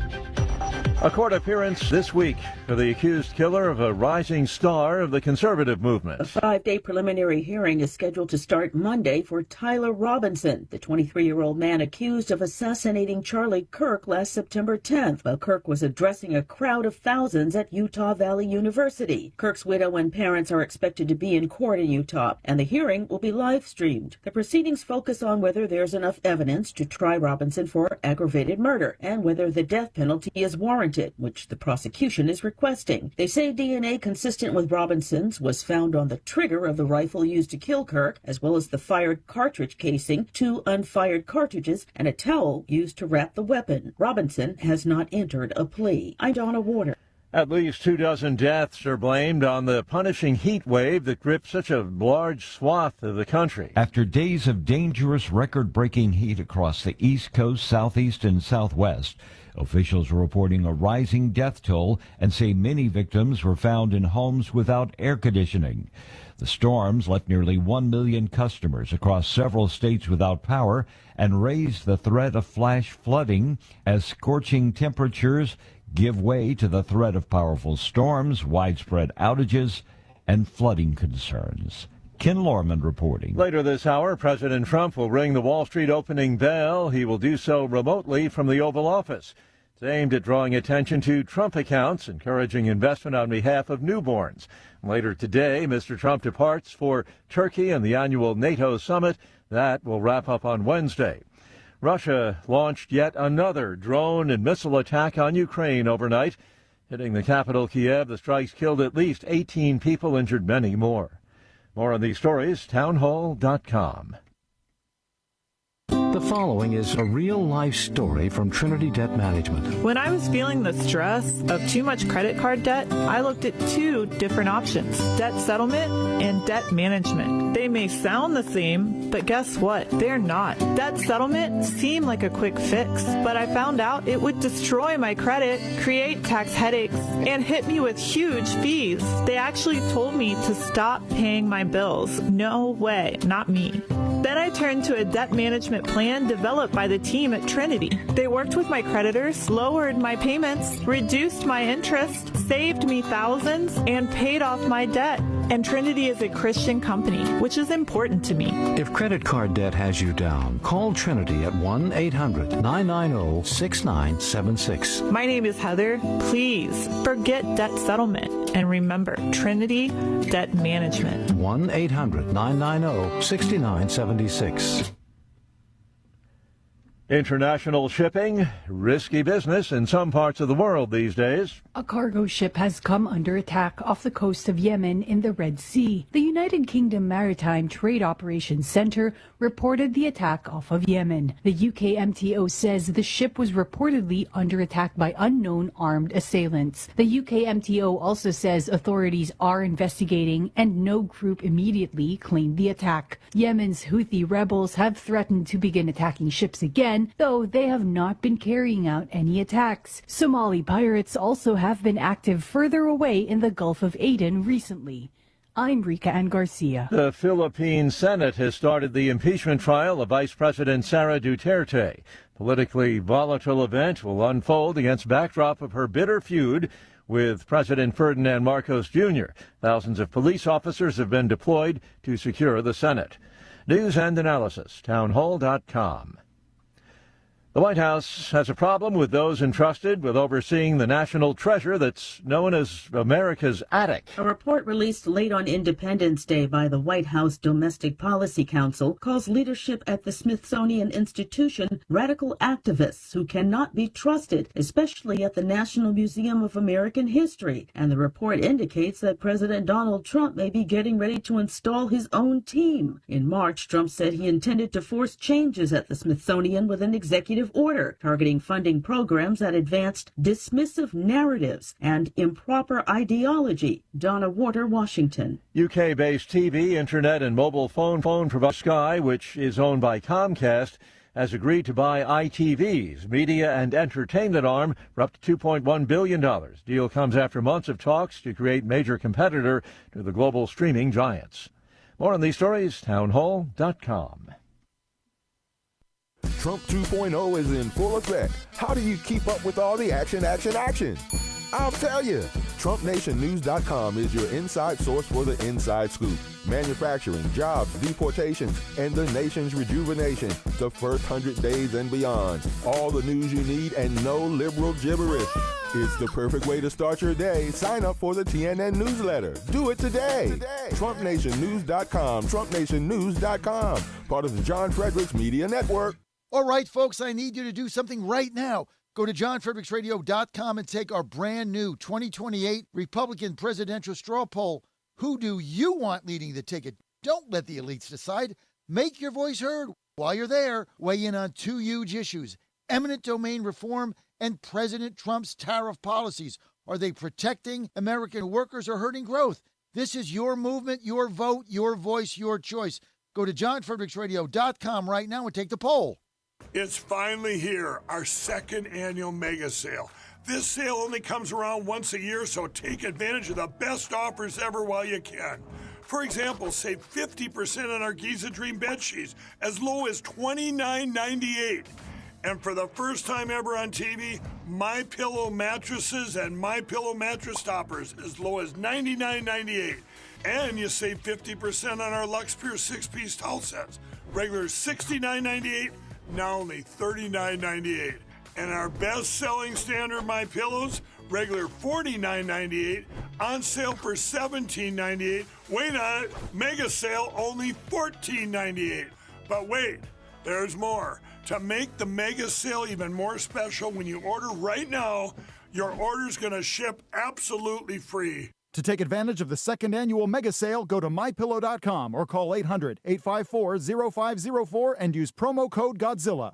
Washington is wasting $500 million every year on a federal supervision system that doesn't work. Probation officers are overwhelmed. Resources are going to people who pose zero threat, while actual dangerous individuals slip through the cracks. The Safer Supervision Act stops the waste and refocuses every dollar on protecting families from harm. President Trump's own pollster found about 80% of Trump voters want this fixed. It's time for Congress to get this done. Stop the waste. Protect our communities. Visit safersupervision.com. Paid for by the Reform Action Fund.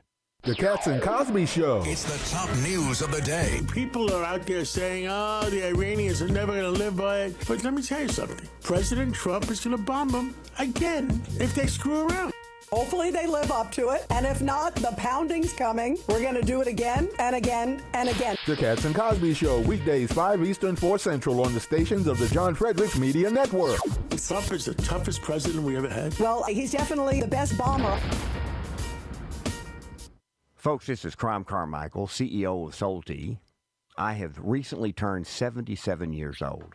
I do not take prescription drugs. I have not had to take prescription drugs, and I attribute a lot of my good health to a product that I've been taking, which is the active ingredient in Solti. It's a 22% concentration of theaflavin. We did clinical trials on it 25 years ago and found that it helped lower cholesterol. We have had many, many hundreds of letters and emails from customers telling us how it has helped them not only manage their cholesterol, but lower their triglycerides and help them on their blood pressure. And I can't tell you how much I attribute to Solti for my good health at age 77. And I encourage you to go to GodzillaHeart.com. That's GodzillaHeart.com. And use the code Godzilla at checkout, and you'll get a 50% off on your initial shipment of Solti. And I promise you it will be a great help for your heart health. Thanks so much. Ponder this. Why would God permit evil to occur? Why does he allow bad things to happen to good people? Why doesn't he intercede when innocent people are unjustly accused? These questions sometimes cause good people to turn their face away from God and question the very existence of God. But God does exist, and he does permit evil. Why, you ask? The short answer is that God permits evil to bring about a greater good. Think about this. The greatest evil ever committed is the killing of our God, Jesus Christ, the second person of the Holy Trinity. From this great evil came the greatest good, the opening of the gates of heaven. That's right, heaven did not open until Christ shed his blood for us. We must always trust God's plan for our salvation, especially when hard times fall upon us. Pray, trust, and persevere in good times and bad. I'm Susie Kelly, and I am passionately Catholic. And they're off. This summer, the Thunder returns to Colonial Downs Racetrack. Live thoroughbred racing June 25th through September 7th. Feel the excitement. Hear the roar of the crowd. Experience Virginia's premier horse racing destination every Thursday through Sunday all summer long. Bring the whole family for Family Fun Sundays, packed with activities for all ages. Parking? Free. General admission? Free. Memories? Priceless. Make Colonial Downs Racetrack your new summer fun time tradition. Get tickets and race day info now at colonialdowns.com.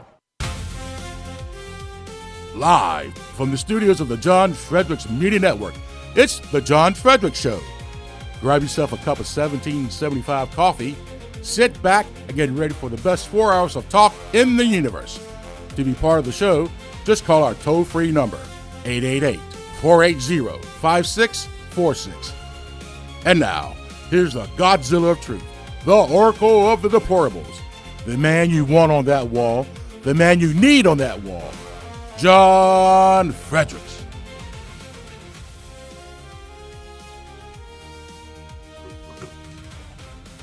Great to have you on the John Fredericks Media Network and all the John Fredericks Media apps. Coming live from Washington, D.C. Just concluded the most wonderful 4th of July celebration ever. President Trump, phenomenal. Fireworks, great. City packed, clean as a whistle, clean as a hound tooth. You can eat off the streets, everything swept, everything mopped. Metro safe, everybody clean. All the visitors that came in loved us up. It's great. Of course, the communists want to take it over and bring us back to filth and squalor. And they're running unopposed in Washington, D.C. But we're going to Pennsylvania right now in the Pennsylvania Posse. And this segment is brought to you, well, not by Pennsylvania, but by our good friends at Colonial Downs and Colonial Downs Raceway in New Jersey. Philadelphia wish they had a racetrack like Colonial Downs. Although Parks is not bad. I've been there many times. I kind of like Parks, I have to admit. I do like it. But, hey, only one Colonial Downs since Saratoga, the most beautiful racetrack in America. Of course, we have a suite there. We love going. And hopefully today we'll get one of our horses there from Churchill Downs. All good at Colonial Downs. Now, post time, Wednesday, Thursday, Friday, Saturday. No, I'm sorry. Thursday, Friday, Saturday, Sunday, 4 days a week. Don't forget Sunday, post time every day, 12:30, except today, post time 10:45 because of the heat. And they have to cancel Friday, move to Monday. It's a long story. But if you're in the area, Colonial Downs post time today, 10:45 for fun for the family. Just go to colonialdowns.com. Always free. General admission free. Tickets free. Parking free. Everything is free. Win money. Have fun. It's great. You're going to love Colonial Downs. Great experience. My favorite track in America. I like Parks. I have no problem with that. I used to race at Liberty Bell back in the day. That's gone, long gone. Then went to the way of the shopping center. 888-480-JOHN. Pennsylvania Posse is next. Go to colonialdowns.com, colonialdowns.com for more information. And I think we got a big party there going on July 18th. We'll have another one for our listeners coming up in August at our suite. So it's always good. Great to have our posse with us. Let's see who we've got on. We've got Mike Barley is with us, GOP long-term strategist and consultant. And Scott Barger is with us, Pennsylvania House of Representative, District 80. Do we have Senator Coleman on? Is he on today? No, I know Stacy can't make it. No, Coleman. We're trying to get Dave to call in, Dave McCormick. In fact, let me check. He just texted me and said they were trying to work it out. So give me 1 second here, guys. Let me just see if they got back to me. And the answer is no. Anyway, had to check that. Sometimes they come in late. All right, I want to start with before we get to the Freedom Gas. You guys did a super job in Pennsylvania at the state fair. I don't know if you guys have been there, but Shapiro wouldn't have it. McCormick, basically, Dave McCormick and Scott Fetterman, we talked about this last week, kind of put it together on their own, got the chamber involved. I know you guys were involved, and it's gorgeous. It's probably better than if Shapiro was in charge of it, but how can you have a 250 celebration without Pennsylvania there? Like, everything was in Pennsylvania, the Declaration of Independence, everything was there. How do you not celebrate 250 without Pennsylvania? And Shapiro's an idiot. Well, I would say it this way. When you covet the White House as much as Governor Shapiro does, there is nothing that you won't sacrifice to attain that goal, including honoring the great Commonwealth of Pennsylvania, which, as you said, John, was the key player in the American Revolution. It's sad for me to see political ambition get in the way of that kind of celebration, honestly. You know, it was horrible what he did. Instead of celebrating it, I mean, you want to run for president, you got to find a lane. Like, if I was advising him, I would have told him to do the opposite. Yeah. Like, go celebrate it, go there, be the one cheerleader, go out there and shake hands. You got to separate. You're never going to be communist like the other people, right? So you got to separate yourself out. But why are these people afraid of the communist arm of their party? They're petrified. If he wasn't so bad for Pennsylvania, John, I'd almost feel some sympathy for our governor, because he's running two races at once, and the immediate objective of both those races kind of contradict one another. Running for governor, he has to present himself as the buttoned-up, pragmatic kind of centrist, right? He appeals to all people. We get things done here in Pennsylvania. Yay on data centers, we're bringing them in. Whoops, maybe not so much, but to run for the presidential primary, he has to appeal to the hard left, doesn't he? So how do you do both of those things at once? Well, the one thing he does is try to punch up at Trump. You know, that seems to work for him in his mind, and so that's what he continues to do. But it's not easy to convince the center of Pennsylvania that you're the right choice for governor while you're trying to convince the rest of the radical left across the United States that you are just as bad for America as they are. You know, Mike, the majority of people I talk to in the know say that Shapiro doesn't have a shot in hell at getting the Democrat nomination for president. I mean, just zero chance. True or false, Mike Barley? Well, look, I think if you look at what's happening with the left right now, it looks like a pretty steep hill to climb. It looks like the person who is expressing communism and is as socialist as you could be, as woke as you could be, is the nominee. And look, I think you're going to see that play out again in this presidential primary, which is not good news for Governor Shapiro. You know, on the 250th, he's usually, I was surprised that he didn't participate. He's usually more politically adept to understand when it's good to jump in and when not. I think if he had a do-over, he probably would have gotten involved this time, but it was a good opportunity for Senator McCormick and Senator Fetterman to step up, and so many others who stepped up to participate. But it was a loss. You saw national media covering it. You saw It's not what the governor typically enjoys. He does not like that. Well, listen, he was blasted over the whole thing, but it turned out great, and it really gave you an insight into the leadership of Dave McCormick. I mean, he's been around a long time. People, he ran against Oz, but then even before that, he was involved in a lot of different things. So is Dina. They're the power couple here in D.C., no doubt. But he got Fetterman on board, and they put this thing together. And if you go in there, it's beautiful. I mean, it's great. There's no difference of whether the governor was involved or not. So I think it was a slap in the face to him. But it's a beautiful exhibit. I encourage anybody that's going to our state fair, definitely go and visit Pennsylvania. It's just the history there inside the building, what they put together. It'll put chills up your spine, especially if you're a historian, you understand how that whole thing went down in Philadelphia. Talking about Philadelphia, guys, Dan, play the gas clip, the Freedom gas clip, if you can find that we have. I don't have the number handy. Find that on gas going down by 50 cents in Philadelphia. I want to get your guys' take on that and whether or not you think that's going to sweep the state. As the holiday weekend begins, more than 24 gas stations in the Philadelphia area are lowering their prices. It follows President Trump's announcement of the Freedom Fuel Network. The 25 stations, including this one in Dresher, Montgomery County, are selling gas for $3.47 a gallon. That's 50 cents lower than the Pennsylvania average. What we're going to see, I think, is a domino effect, because what's going to happen is that people see that Freedom Fuel Network is leading the charge. They're going to have to match it. This is smart business. Well, the thing is, the prices are being gouged too high anyway. So what is your guys' reaction to this? Start with Scott. Well, it is kind of a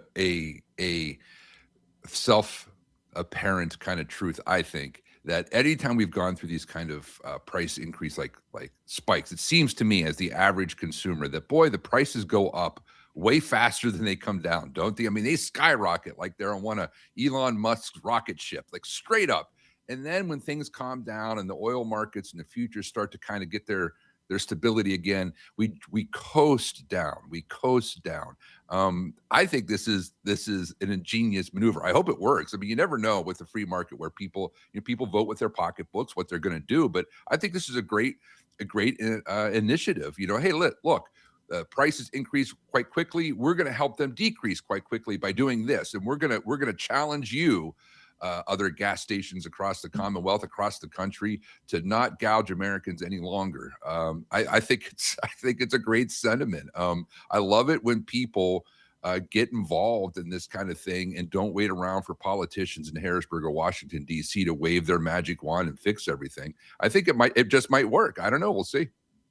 You know what, Mike Barley? The other thing it said to me immediately is nobody is going to price gas under their cost, because every gallon you sell, you lose money. So there's no business that would do that. So what it tells you right off the bat is they have at least a 50-cent margin, right? Because somebody comes to me and says, I want you to drop your gas prices 50 cents to buy into this network. We're going to get, you're going to get a bigger volume versus your competition up the road. But if I'm going to lose money, if I'm going to lose 5 cents on every gallon I pump, I'll go out of business. I can't do that. So I have to say no. But the fact that they're willingly agreeing to it means that they're at least got a over 50% margin on every gallon of gas, Mike. Yeah, John, you just said the quiet part out loud, right? I mean, that is how much they have a margin there. And look, I kind of promised myself I wasn't going to agree with Scott again today, but he's right. I think for the average consumer, you see these events, world events, whatever it is, a storm, the prices surge, and then there's a slow drop off of prices for the consumer. Now, I'll give President Trump credit on this. There hasn't been a president who's really been willing, especially on the Republican side, to take these folks on. He is. And I think it's good policy and good politics to wade into this and try to get these prices down for the American people. I think it was a great move. And the fact that some people are doing it, it's got to spread because, people are going to drive. I mean, if your car is what, 20, it takes 20 gallons, 50 cents a gallon is $10, right? I'll drive 5 miles to save $10. Anybody will. I'll wait online 5 minutes. Of course, I'm in DC. I don't drive here, but if I did, I would do it. I don't even have a car. That's the beauty of being in DC. But look, I love the idea. I love what President Trump has done, and hopefully that's going to catch on, guys. Let's get to a little politics. 28. Where does John Fetterman go? Mike Barley. Yeah, this is a question I think many of us get asked a lot from Pennsylvania. He's such an intriguing individual, not only from his stature, and he always has been. He's a big guy, the tattoos, the wardrobe that's not as traditional.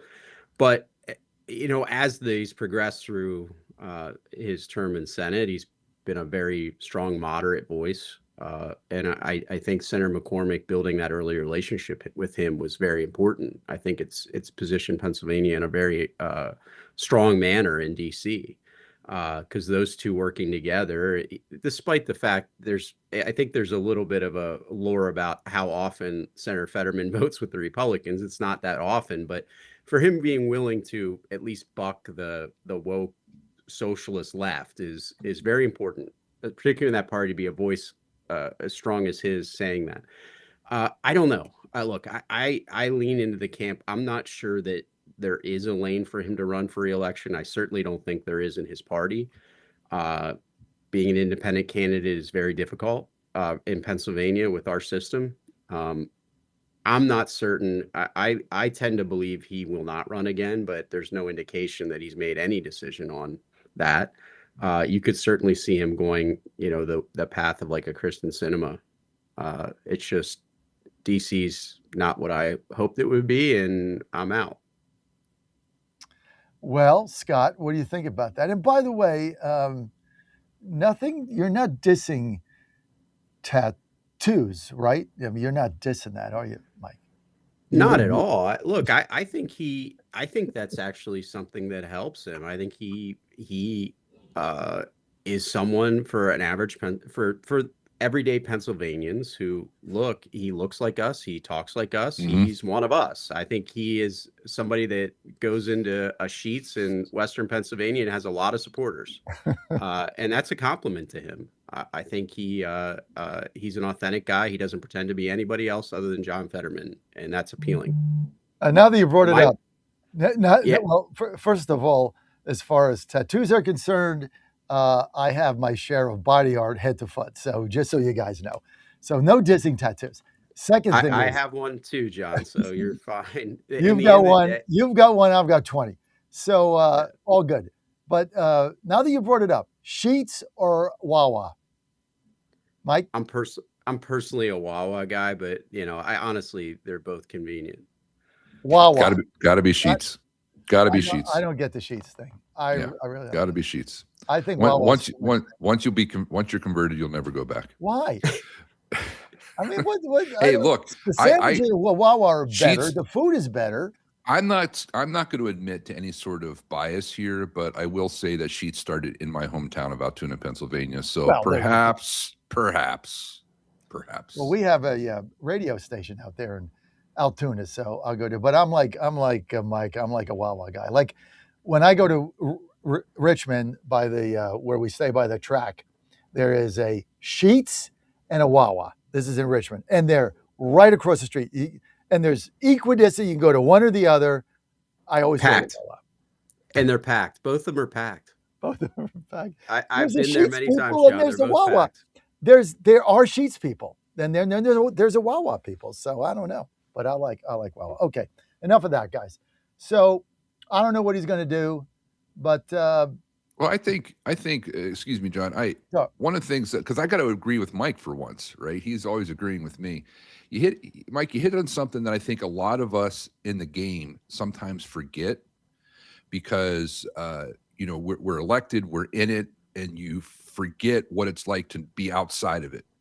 And outside of this world, like sometimes we're guilty of thinking, well, if we just get the right message, if we just get the right combination of policy wins, then we're going to win. And then the people will see that the Republican agenda is the right agenda. And we forget that sometimes that what people really want, it's not that isn't important, is they want to be able to relate to someone, that this guy understands me because he looks like me, or he acts like me, or he talks like me. I think in a lot of ways that was part and parcel to Trump's success early on. How could this billionaire television celebrity be so relatable to so many people? Because he gave voice to internal frustration that most Americans had, and they said, yeah, what that guy said, I can relate to that. I understand that our government's screwing us over, and this guy wants to do something about it. I think Fetterman has his own version of something like that. He's just kind of like, all this political shenanigans. I just want to fix something that's broken. Guys, come on. Why don't we get in? And that I think appeals to Pennsylvanians who are tired of a lot of the political theater that we're all guilty of. I mean, House Democrats could teach a master course in political theater, and they do it. They do it all the time.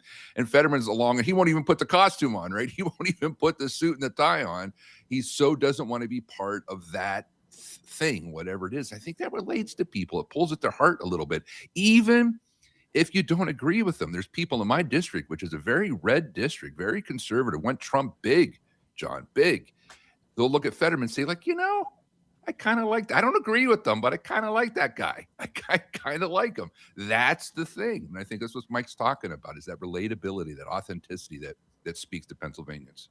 He's in no man's land in his party. He can't win a nomination. Whoever they run against him will win. So he's not going to be the nominee. He'll lose. And as you said, if he runs as an independent, I hope he does, because I think that ensures we get a Republican senator, because he's going to split the vote. Democrats are going to vote for him. Republicans are not. His problem with Republicans is he votes with the Democrats 85 to 90% of the time. So the majority of his votes go the other way. He's never going to get the Republican backing. But if he runs as an independent, I think he'll peel off enough Dems for, I think, a Republican to win easy. Tell me I'm wrong. You're not wrong. No, I think you're right. Look, I think, again, to what Scott said, I mean, I use my parents as a barometer. They're both very MAGA. They were big on Trump immediately and still are. And they like John Fetterman. I mean, every time I bring him up, they're like, I like him. And again, it's just he is relatable. You can't buy that. I just, and to me, like, an interesting juxtaposition is him and Shapiro. Right? Shapiro wants so bad to be relatable and likable, and he's neither. He's neither, right? Like, let's have pizza. Come over to my house and we'll do a talk over a pizza pie, right? To look like he's a normal guy. Fetterman does that authentically because that's what he is. And it's really hard to teach that to someone whose whole life has been performative political theater. Right? Where you morph and become. I know you guys have seen it with Shapiro. He becomes whatever, or tries to, every room he's in. If he's talking to farmers, aw shucks, he's a farmer, right? If he's talking to blue collar guys, aw shucks, he's a blue collar guy. But he's not. He's a lifelong politician, right? That's what he is. And Fetterman's this other thing. And so he does it very naturally. Like, I don't understand this stuff either, folks. It seems kind of dumb that we wouldn't be down there at the state fair. So I'm going to go down there and be part of it. He just does it very naturally. And I think that's what appeals to the MAGA crowd. They look at that and say, well, he's wrong about almost everything, but he's right about that. And I like it. Here is Shapiro on if he's president, he's open to packing the court. Clip 25, roll it. The Supreme Court has been incredibly infuriating at times. There are a number of people in the Democratic Party, including an institutionalist named Joe Biden I once worked for, who he's like a neighbor, as we know. He was known as our third senator. He was known. He might call himself that too. Who have called for reforms to the Supreme Court, to expansion of the court, to term limits on the court. What do you think about that? I think we need to be open to all of that and more. I think we need to consider more amendments to our Constitution. We've had 5 Reaction, Scott. Well, this reminds me of a conversation we had last week where I was very kindly chastised by this panel for wanting to preserve the filibuster. And I was reminded, and I think effectively, that we are not competing against a party who has great value for the institutions and traditions of the American politic. We are competing against an opportunistic Democrat Party that will do whatever it takes. So I'm rethinking my position. I haven't been totally convinced yet on the filibuster. I am convinced about the Supreme Court. I don't see anything that's stopping them. They know what they can accomplish with a packed court, don't they? Look at what they've done in Pennsylvania. So they know what they can accomplish. They know that it's been the Supreme Court that's backstopped this agenda time and time again. Now, on our side, we may be frustrated with the Supreme Court every once in a while, right? But they also get it right every once in a while. And I think Shapiro's just, now here's the thing. Does he really believe that? I don't know. He's playing to that room. They were all clapping like seals as soon as she mentioned packing the court. And so he's gonna say, hey, well, yeah, of course, that and more, of course, whatever you want. And more. That's what he does, right? He becomes that room. So I don't know what he really believes, but I do know the Democrat Party, specifically the progressives, would love the opportunity to fill that court with 20, 30, 50 or 100 communists and then see what happens. Mike? Yeah, and look, I mean, you brought up a great point, Scott. I wonder if he'd feel the same way about the Pennsylvania Supreme Court. I doubt it, right? No one's talking about the Pennsylvania Supreme Court that way, right? He would never. No. That's just fine. It's working just fine. And that's the issue I have with this Democratic Party. If it's working fine for them, it's great. If it doesn't go their way, then we need to pack it. We need to reform it. We need to. They throw all these fancy words like, reform. It's absolutely doing. They want to influence the court to rule every time the way they want. And to your point, Scott, I was unhappy with some of the rulings the other day. But look, they do get it right a lot of times, I believe. I didn't think they got it right on birthright citizenship, but I'm allowed to think that. And but I certainly don't think the answers to pack the court or change the rules in the middle of the game. But that's what they want to do on every occasion, and that's why, again, I expressed my support for ditching the filibuster, because I think they're going to do it. Mm-hmm. No doubt. They'll do it within 15 minutes. Let's get to legislation in front of you guys in the General Assembly. And let's get to Mike Barley's favorite issue, which is the skill games, which you guys got like a 120-day extension, which I thought was odd and interesting all at the same time, because you make a ruling, but then you say, well, we're going to give you 4 months to figure it out legislatively. So it's almost like the court in Pennsylvania said, we really don't want to deal with this. You guys go figure it out in a legislative matter, legislatively, and then all is fine. And we'll give you a window to do that. Where is that now in the House, Scott Barger, sorry. No, it's all right. Nowhere. It's nowhere that I'm aware of. I haven't seen anything come through regarding skill games.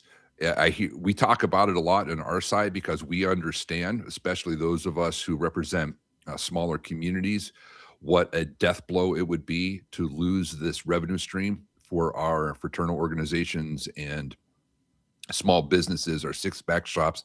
They would all get hit hard, and a lot of them wouldn't survive.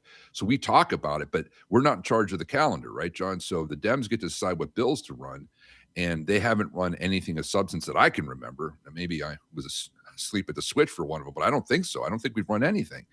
And my concern is right now what they're doing, and forgive me to get off topic just a second, is they're attacking data centers because that is a huge election thing. You remember a year ago, data centers were the greatest things in sliced bread. Shapiro is, God emperor of the universe for bringing these things in, last June, and suddenly they're polling terribly. And now we got to do something about it. And I'm watching them as I sit in the House with no plan, right? They've got no plan of what really to do about data centers, not in a way that actually protects Pennsylvania ratepayers and Pennsylvania residents. My concern is that they're going to run the same playbook with skills games. They got no plan. They're not going to, they're not going to do hearings about this. I don't see that happening. I have not seen anything from the majority party in the House of Representatives that would lead me to believe that for even a second, they would consider what's good for Blair County here in Pennsylvania at all, none. So they're doing this with data centers. They're mishandling it. They got no playbook. You could see the way that they put these bills together. It's not going to work. They're not getting at the core issues.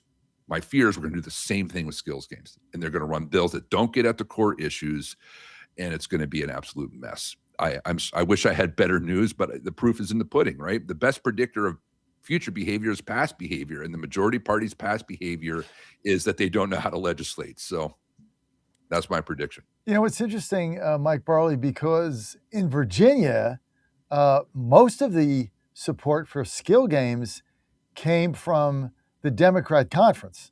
I mean, the guy in Virginia Beach, the state senator down there, is the one that carried the bill. The guy that's in charge of the House, Don, what's his name? The Speaker of the House, yes, Don Scott. He carried it. Yet you're not seeing that in Pennsylvania because this is not really a partisan issue. It got blocked in Virginia because a majority of Republicans are the ones that stopped it. And then, of course, Glenn Youngkin vetoed it. And now so did Spanberger, who's a Democrat. What's the difference in the two states? Like, how are they different? How are the bills different? How are they governed different? Help us understand that. Yeah, I think it's more just the differences between Pennsylvania and Virginia with the geography and really how the market's evolved. I think the other thing that's different here, John, is we're not in fraternal clubs in Virginia. They have their own form of gaming there. In Pennsylvania, we are the driver for fraternal clubs, volunteer fire departments, and that's a huge issue. That's the biggest difference. That is a significant difference. It is, John. And look, you have, I think I think this is a good example. I had a state senator, and I won't out her. We brought her local fire departments, and she turned to me and she goes, "Where are the other three?" And I said, "They're gone, Senator. They're not here anymore. And these guys are here because the revenue they're earning from the games." And I let there was no setup, nothing. Just let them talk. And I got her vote. I'm pretty certain. So, I mean, that's the difference. It really the key difference between the two states. But you're talking about a real death blow to these social clubs. So we'll see. Look, I think that the cadence for this is, at least what I'm being told from those in the room, is that they would like to get through the budget, which I think, Scott, I don't know what that means, and I'm not sure the timing on that, but I think that they would like to get through the budget and then try to address this in the fall. The only thing I think that's different, and it's also concerning, is the revenue attached to it. There's been some wild fantasies, not shocking, about how much revenue it'll draw in, and our desire to overbook that revenue. I think it's a dangerous thing to do. And I also think, I think we spent a lot of time talking about this last week, but I think we really need to focus on the policy. The revenue will be there, whatever it is, but we got to make sure we get the policy right. So if they wait until after the budget, Scott, when will the Pennsylvania budget be like a thing? When will it be like a thing? I don't think anyone wants to see this thing drag into August, John, because then it becomes a y'all aren't doing your jobs for real kind of thing. I've said to folks, like, look, I don't mind a day or two late. I mean, I wish we got it done on time because of the constitutional obligation that we're completely ignoring when we don't, but it's not up to me. I'm not the guy in the room for those conversations. I can handle a day or two late. I could even handle a week or two late. If we're getting a responsible budget, sometimes that happens because the negotiation takes time. I don't think anyone wants to see an August headline coming out of Philadelphia. The budget's still not done, and now our pre-K programs can't fire up for back to school. Then it becomes an election issue. So I think it gets done sooner rather than later because of that. Nobody wants to go through last year on an election year. All right, so you get it done August? I think we get it done this week. This week, beginning of next. Yep. Right. So then when you guys Go ahead. I agree, Go ahead, Scott. Mike. I think you're 100% accurate. And the other thing is, the longer this takes, the more these issues get highlighted. What's the budget spend? What's and honestly, I think if you waited till August, you're going to get the same deal you have today. All sides. That's kind what of happened last year. time. Yeah. So So we drug it out, and we put everyone through the ringer for all those extra months, and it ended up basically where we started, which was very frustrating, I think, for Pennsylvanians. But you're right. If it lingers through the summer, now people start looking very closely. Well, what are you spending money on? Like, what do you mean you're going to blow through a rainy day fund? What's that all about? And they get it done now. Maybe it's not a news story. I don't know. I'm not opposed to that, by the way, Scott. I love when people start to dissect the budget, because I think there's a lot of waste and things in there. But if we're not going to actually do anything about it, it's a huge waste of time. And that, again, I think was the frustration for many, especially on the right last time, is we had a lot of we talked a big game about what we were going to do with the budget, and then we caved. And that wasn't on your side. It was, on the other side of the aisle. But look, I think we have to get the reckoning is going to happen for Pennsylvania with their budget. We've just been fortunate to be riding a better economy, which is not being driven by the policies in Pennsylvania. It's being driven the policies in Washington from Trump. But that's going to come. We have a structural deficit. It's coming. That bill is coming due. We've been riding for over a decade on that, from COVID funds to every other gimmick that's come out to help them push this budget nightmare from coming to a conclusion. But it's coming. Absolutely. The bill is coming due. And every time I run the numbers, it's always about the same. Every time the IFO comes out with a new set of numbers, I'll run it through my spreadsheet, and it never changes a whole lot. That rainy day fund, if we start using it at the rate that Governor Shapiro wants to use it, it runs out in about 18 months, 20 months, something like that. We have a surplus. We have more. The number of people that said to me, the problem's resolved because we have $1 billion more in revenue than what we anticipated, and they described it as a surplus.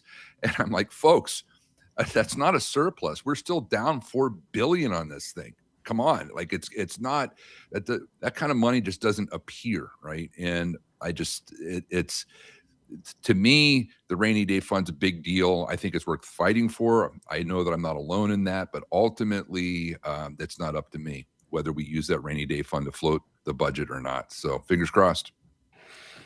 So you guys passed the budget in July, and then when did somebody pick up the skill games?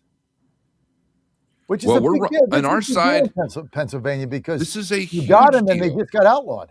It's a huge deal. And this is actually, I lose sleep over this one, John. I'm not even lying about it. When I start thinking, well, what do you do then? If these things disappear tomorrow, what do we do?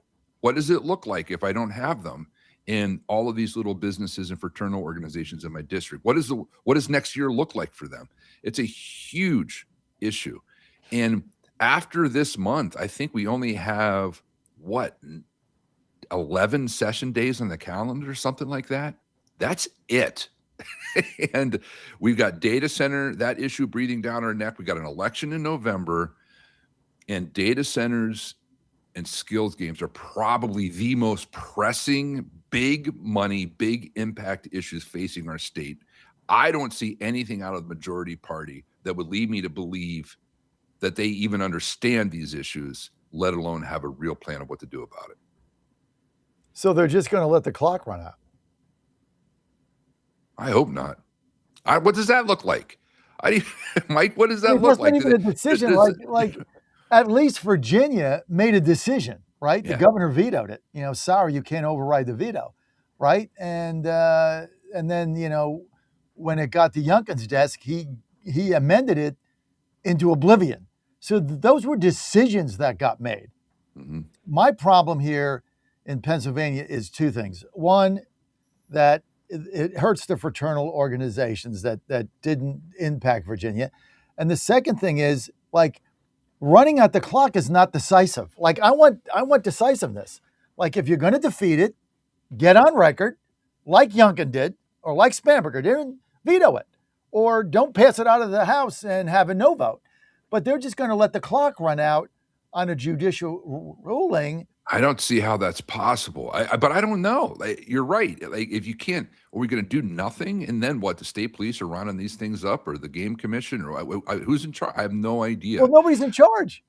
I mean, Yeah, that's the thing. Like, because if you look at the Supreme Court ruling, and then the AG Sunday came out with this, obviously I've been following it because, you know, I'm very involved in casinos and things of that nature. Everybody knows that. Go to them a lot. Go to Colonial Downs, was one of my favorite places. So everybody gets that. So I'm following this, but like the Supreme Court, the judicial decision in Pennsylvania says, well, these don't fit the category to be legal, therefore they're illegal. But we're going to give you 4 months to go figure it out legislatively. But that wasn't a bad decision. That was like, all right, it doesn't fit, but go figure it out. Like, we just don't want to deal with it, right? So I got it. But then you guys aren't figuring it. It's just sitting there. No, look, we have The 11 days. out and then what happens? Now, I'm hoping that the top brass is talking about this with stakeholders, and that I hope that they're listening to our fraternal organizations and our fire departments about this one. We have 11 session days left. That's plenty of time to move a bill package through if you take the issue on head on and put together a reasonable bill that's going to have broad bipartisan support. Like this, I hate this antic, and the Dems do this all the time. They do it with the budget every year. They pass a horrible bill, right? And then say, we've done our job. Now it's up to the Senate. And well, you got no Republicans or one or two Republicans to vote for it. That's not, half the state thinks that's a terrible idea, right? So no, that's not doing your job. But if they, maybe they have a change of heart, John, I don't know. And they come to the table, say, look, this is what we need. This is what we're willing to give. They put together a responsible bill package that can get, 80, 90% of the House of Representatives on board. Well, okay, now we got something. We've got the time to do it, but tick-tock, right? Like 11 session days, and the session's over the last day of November, right? So we're done. I'm very concerned that they're going to fall back into the same pattern of running a terrible bill, saying that they did their job, blaming the Senate for not doing their job when they're over there looking at this terrible product that they set across. They'll pass a lousy bill, and whether it be skill games or something else, right? Right. Data centers is skill. They'll pass a lousy bill, and then they'll give it to the Senate, and the Senate will be, well, we can't pass this. It sucks. It's stupid. It's a lousy bill. Yeah. And then it dies in the Senate, and then they blame the Senate. Yeah, it's maddening, and I ran about it here back home, and there's a lot of people, even in my district, who well, I thought the Senate was holding that up. I said, no, the Senate's not holding this up. We passed a terrible budget. It's terrible. It's just, we just send it over. It's absolutely not feasible, and then we go home like we did our job. It's like when my kids would clean their room by putting everything under the bed, and then say, well, I cleaned my room. Look, I cleaned my. No, that's not what I meant. It's a good analogy. Yeah, it's just that's what it is. And it's theater, so they can make their social media videos about, look at us here, we're working hard. They kept us one day extra. They didn't need to keep us next week one day extra. Wonder how much that cost the Pennsylvania taxpayers to keep us one day just so they could make their statement, we're here working and the Senate's not. Right? All those per diems add up pretty quick when we're all sitting around doing nothing. What do you make of this whole thing, Mike Farley? Yeah, it is an interesting thing, John. You brought it up. I mean, for the last 6-7 years that we've been wrestling with this issue in Pennsylvania, we never had a bill even brought up for a vote in either chamber for even a committee. So it's kind of a weird issue that's just never, and it's not because there hasn't been a lot of talk about it or interest. It's just, I think nobody could come to a conclusion, and the reaction was just not to act. And I think the court is saying, stop that, do something, even though I disagree with their conclusion at the end of it. But I think there has to be, I shouldn't say there has to be, because there's very there's certainly a decent chance that they let the 120 days run out. And I think that would be a mess, and we would pull our games. We're not going to operate illegally in the state. But that would do a ton of damage to these clubs and everyone else. And I will tell you what will happen. I'll see an illegal market, an illicit market, just backfill those spaces, and it puts all those small business owners and volunteer fire departments and VFWs, American Legions, with this terrible choice. Do I take the risk of running these illegal machines, or do I not pay my bills? And we're putting them in a terrible position. They've been operating with this revenue for over a decade. It's not something that was like a one-time windfall. They have it baked into their budgets. And lastly, this ruling, to get to the conclusion they got to, made everything illegal, from skee ball to esports. And the justice admitted that. And he said, if this is the case, so be it. Legislature, fix it.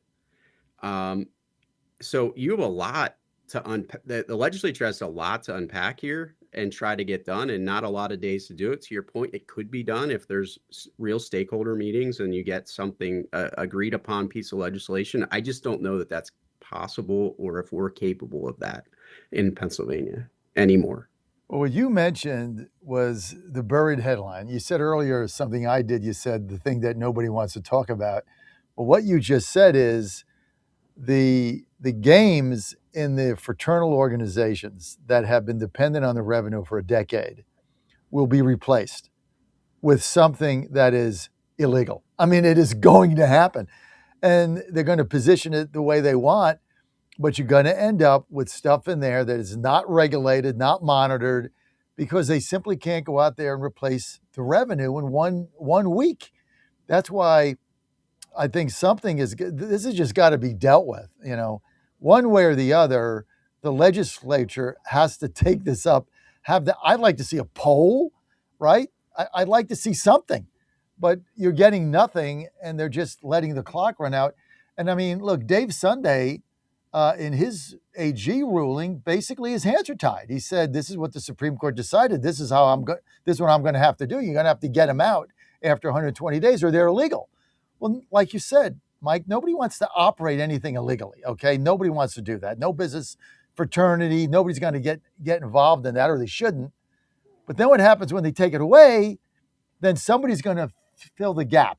That's coming, and that's going to be worse. That's my take on this whole thing. Yeah, you're I totally right, agree. John. Absolutely.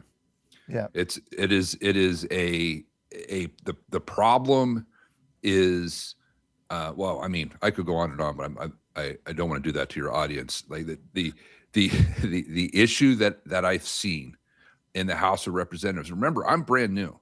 I'm just now finishing up my first term, and so I still have that outsider perspective. I still walk in there sometimes saying, "What the hell is going on here? What are these people doing? Like, this is crazy that we operate this way." When I first came to the House, skills game was the thing everyone was talking about. They knew it was coming. They knew. Like, I didn't realize it was such a big issue it didn't become an issue when I was running. I didn't campaign on it, didn't talk about it. I was never asked about it, I don't think, in any interview or anything. And then I get to Harrisburg and everybody's talking about it. I'm like, well, what's the problem? They're legal, aren't they? They're like, oh no, here's the problem. And so we've known about it my whole first term. Everyone's talking about it. People are very concerned about it, but no one is doing anything about it. And I don't know. I mean, they're not going to listen to Scott Barger on this one, the new guy in town. Like, they're not going to listen to me. It's not going to be my bill package that's going to run to fix this thing. It's going to have to come from someone smarter than me, but it's got to happen, because I can see what the consequences are going to be in my district if we ignore it, and it's not good. Well, and then you've got all the casino money. I mean, you look at Virginia, there's a couple of casinos. You look at in Pennsylvania, it's big, right? You got a whole bunch of them. And so they've all pulled up against it. And I find it to be hilarious, honestly, in Pennsylvania, because, like, come on. Let's just think this through, okay? Let's just think it through. I go to an American Legion and I'm going to play on a skill game for an hour, right? Or 45 minutes while I have a couple beers with my veteran buddies, so to speak. Or I'm going to get in the car and I'm going to drive to, I don't know, live in Pittsburgh, or the one I used to go to in Greensburg, right by the Hampton Inn that I liked, or the one in Washington County. What is that? The Meadows. You got to get in your car. It's like a day. It's like you still drive by there. I mean, who does that, right? You go with your wife. It's like a day, or you stay over. It's like 2 days. It's not like 20 minutes. I'm in there having a beer with my friends. This is why it's so stupid to say, "Oh, it's taking money out of the casinos." No, it's not. Totally different thing.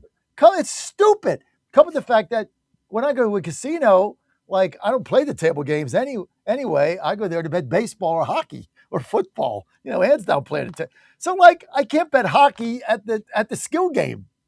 American Legion. The whole thing is so stupid. Takes no money from casinos whatsoever, and it's just supporting these fraternal organizations. And it is what it is. But the only thing I don't like what the Supreme Court did, I think 120 days was dumb. I think it should be 180 days or 200 days or 12 months, so you guys could have had the time to figure it out. Now you got a shotgun in your head. Yeah, that's about it. And my concern is, if it was up to, look, I'm going to be biased here. If it was up to the Republican caucus in the House of Representatives to come up with a bill package, we'd come up with a good one. I believe it. But it's not only up to us. So we got to wait for all the other players at the table, so to speak, to do their jobs as well. But I know this, my VFWs, my six-pack shops, they can't make it without this stuff. And so I just hope that whoever makes the decisions keeps that in mind. Mike Barley, have I pretty much summed this argument up? You've done a very good job, John. You really laid it out, I think, on the key points. And look, I'm hopeful that we can get something done. I have had some conversations, but again, it's easy, as Scott acknowledged, it's easy in Harrisburg for time to just tick away and everybody to think it. I just don't know that they understand the magnitude of this problem. Some of those folks are completely appreciate it. Here's what I want. I want a bill. Then we can debate the bill, and then it can get passed or not, and everybody gets on the record. That's what they did in Virginia. I was on the opposite end of this, as you all know, in Virginia, because it didn't affect fraternities, and the whole thing, the way they put it together there, was not to my liking.